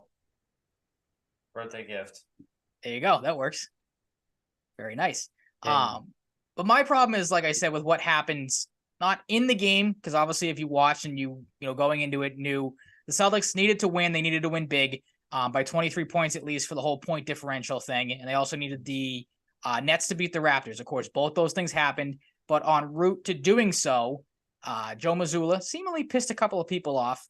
Had to talk to Billy Donovan during... Going at it with Donovan, yeah. Yeah, he had to, because they deployed the Hack of Drummond. Obviously, if you've watched the NBA or just, have been around basketball, the Hack of Shaq, the Hack of whoever type of thing. I think Hack of Dwight Howard was one back in his day. This is the first I'm hearing of this, by the way. You never knew about the Hack of Shaq or Hack of Drummond or anything like that? No. Yeah, you No. purposely foul a bad free throw shooter, so you get a chance to come away with. Oh, Yeah, I know that's that's a all thing. it I just is. didn't know there was a term for it. Yeah, that's all it Yeah. really is. But yeah, the Celtics had to do that during the game because it was obviously getting close to the point differential. So Joe Mazzulla, smartly so, you hack a guy that can't hit free throws, and it saves your team some points. He had to explain that to Billy Donovan, because obviously Donovan in game didn't know the situation, so was probably obviously questioning like, what are you doing fouling my guy with so much time left. Celtics had to obviously have their starters play a lot of this game as well, which aggravated some people, including, as we'll get to in a second, some Chicago Bulls players. Celtics players themselves were not fans of it. Drew Holiday in the post game said he necessarily didn't agree with things. His quote was, it just feels weird, like you're disrespecting the game and your opponent. It feels weird, but I also understand it. Jaylen Brown kind of said the same thing. He said it's just not how you're supposed to play the game. I would be upset as well if we were doing hack a Drummond in the middle of the fourth quarter. DeMar DeRozan, of course, had a quote, I think the game before the Celtics game or a couple weeks ago or a couple nights ago, in the game with the Toronto Raptors, Pascal Siakam, he tried to take a deep three. I don't know if he hit it or not. But the whole reasoning behind that was he did it because of the point spread thing to try to get Toronto into the play, the later round of the playoffs. And DeMar DeRozan's complaint was, take the win. He said, get out of here. If roles were reversed, needing in-season tournament points or not, just for the respect I have for my opponents, I hold the ball. My whole takeaway from this is it falls under the, people complaining about the integrity of the game, running up the score thing. I agree with that in a sense of like you're playing like you're having like little kids play each other, and it's you're just starting to teach kids how to play like basketball or football, whatever it is, and you want to go out there and hey, you're playing to have fun for the most part. You're playing, to enjoy things with your friends and learn the game. I'm fine with not running up the score in that situation, but it gets to a point like age wise, level wise, where isn't the goal to win by as much as possible? Like you played sports growing up in high school, collegiate level, you played, I feel like more so for fun, with the club stuff and everything. But still, you're going out there trying to, for the most part, win as much as you can. So you're going to put your best performance out there. You're going to have these nights. The Bulls suck, so they should know going in that they're going to get blown out most of these nights, because their performances, their players are not that good. Their performances have not been good. So if you're mad about that, be better, play defense. Yeah, don't The suck. whole, go ahead. Yeah, don't suck. Yeah, exactly. That's basically what it comes down to. Be better. In layman's terms, the whole arguing against the hack of Drummond or the hack of whoever, like Andre Drummond's been in basketball for 11 years. Learn how to hit a free throw. Like this is, again, I just said it to you. This has gone on since Shaquille O'Neal, that he was the one, I think, who was the big coining of the term of the hack of Shaq or the hack of whoever. Like, if you don't like it, learn how to hit a free throw.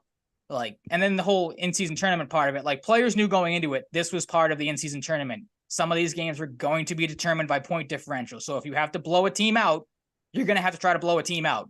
So in that sense, like DeMar DeRozan, going into it, this is something that could happen. If you get blown out and if a score gets run up on you, just take it. Don't complain about it. Don't cry about it. Don't be a bitch. Like this is what's going to happen in these games. So the whole arguing against it and being, upset about the point spread or the point differential and, I don't want to see the integrity of the game. It's not good on the game. You're playing to win the game. You're playing to play the best of your ability and to, score as many points, score as many runs or whatever sport it is. I just I haven't understood for the longest time the argument of, well, we don't want to like disrespect our opponent or like if it's a football game and like you're just obviously in football, you run the clock out. So if you're just out there just continuing to chuck it, then maybe, yeah, you have a case for it. But like all these situations of, again, I feel like up on a soapbox here at this point. The whole running up the score argument that's come out the last couple of games and the fact that Joe Mazzulla had to apologize numerous times, being like, hey, I didn't want to do this, but I kind of had to. Like, understand the situation. This was part of it. It's probably going to get changed because a lot of guys have not liked the point differential thing, which is understandable again. But at the same time, point differential gives them incentive to like. Exactly, yeah. Like outside of just winning games, like your team sucks. Like this is part of what is like adding like stakes to the in-season absolutely tournament. Yep, it adds excitement. It's different if it's like you're doing this in regular season. I get it. Like, or if it's late season and you're fighting for the playoffs. Like this, like I have no sympathy for the Bills, the Bulls here. That or just anybody who complains about, like, again, like anybody who complains about this, you should know going in what the situation is. Like going into obviously following it as closely as I did, like maybe a casual fan would have known the Celtics had to have won by at least 23 last night to advance. Like going into the game, I knew that. So I'm like, okay, I'm going to watch to see if they can pull this off. And it'd be interesting to see if they can, get to the point total, get some help from Brooklyn to advance. If not, it's no big deal. Cause again, like I'm not going to make any money off this like a player would. Like obviously you want to see your team you're rooting for succeed. You root for these guys. But again, just to complain about it, I found absolutely hysterical. Like you're all adults here. Are you really complaining about, and this has been, it's not just this, it's been going on obviously in sports for a while, but the whole argument of, oh, I don't want to see the integrity of the game get ruined by teams, running up the score or anything like that. Shut up. You're an adult. You're playing a game for millions of dollars. Like if you don't like it, do something to prevent that from happening. Play defense, have players that are actually better, don't be the Chicago Bulls and just be a laughing stock these last couple of years. Like exactly. Blame your GM for not putting a competitive team together. Like, and the thing too, this is a no. Yeah, the thing too in this game is DeRozan and Levine both got hurt. So now you're already down your 2-star players. Like, do you really think you're going to have success in this game? Like, I don't get it. Read the room a little bit. Exactly. It's goofy. It's very goofy. Yeah, I thought that would just be something interesting to talk about instead of getting on here and being like, oh, the Celtics are just dominating everybody. They're playing really well. Like that would take about 5 minutes to talk about and we'd be done. So something different here to end the show. Like I said, up on a soapbox here, preaching of, play hard. Don't let these sticks in the muds of, don't hurt the game type of arguments go. And I'll be in the building tomorrow. So bet Celtics money line. I'll be there. Oh, I absolutely will. Live. Yep. Yeah, that'll happen. That'll be fun. A little Friday night Celtics, never hurt nobody. There you go. I can't believe our next episode's gonna be in December. I got the tree over here. Very festive. It's time. If you want to play your Christmas music, it's time. If you want to watch your movies, it's time. I wait till after Thanksgiving this year. After Smart man. That's just me. Christmas stuff can go up on I always think Thanksgiving's on the 24th for some reason, but Christmas stuff can go up on the 24th. There you go. Can't wait to watch my usuals. 3 favorite Christmas movies: Elf, either of the first 2 Home Alones, and A Year Without a Santa Claus with Heat Miser and Snow Miser. Yeah, that's got one of the best Christmas songs ever. If I hear that once, it'll be stuck in my head the entire month. Like, and I'm sure just because you mentioned it, pick them. Give me 3. I'm partial, but I'm sure people probably aren't going to like it, but I'm partial to A Christmas Story because for as long as I can remember, my dad and I would always watch that Christmas Eve. So that's the tie in there. Elf is definitely 2. And damn, 3's tough. I'd probably go with your 3 as well. Just again, and for Grinch. The Grinch is awesome. Which one though? The Jim Carrey one or the Jim Carrey? Yep. Jim Carrey. Watched it briefly in the hotel on Sunday night in between football games. So I'm excited. Christmas season is coming. And we're back in the swing of things. We'll be back Thursdays. I don't know how Christmas is gonna affect that week's show, but we'll get there when we get there. Thank you so much for listening. Hopefully we didn't lose anybody with the week off. New and old listeners, we appreciate you. Find us wherever you find your podcasts. You can find us. I can't believe we did a show. I thought we did a show last week. I don't know where my mind was. I don't know. I thought the Jaguars. That's true. You thought their Jaguars. Yeah, their blowout loss was last week. It was not. It's okay. You can find us on the Full Press Coverage Twitch and YouTube channels, as well as the Full Press Coverage app. You can also check out all the rest of the Full Press Coverage programming as well if you'd like. If you're on Spotify, Apple, you like the show, please leave a 5-star rating and review. Let us know your thoughts. If you're on Twitter, follow us there. All that good stuff at Mike_Cratty, at Ryan_Salvaggio, and the show at Salvaggio and Cratty Pod. Maybe we'll be active on TikTok, but if you notice at this point, we kind of just post when we want to there. Kind of freestyle if we that gotta one. Get something off our chest, or if Ryan needs to make an all-encompassing baseball video about free agency or something, or I want to talk about whatever I want to talk about. So you see us there. We'll see you next week for episode 170. Until then, stay safe, stay healthy, be nice to people, all that good stuff. Stay warm if you're in a cold climate. It's going to get really cold. It's going to get really dark early. It's going to continue to be really dark early. I'm rambling. See you next week. Bye.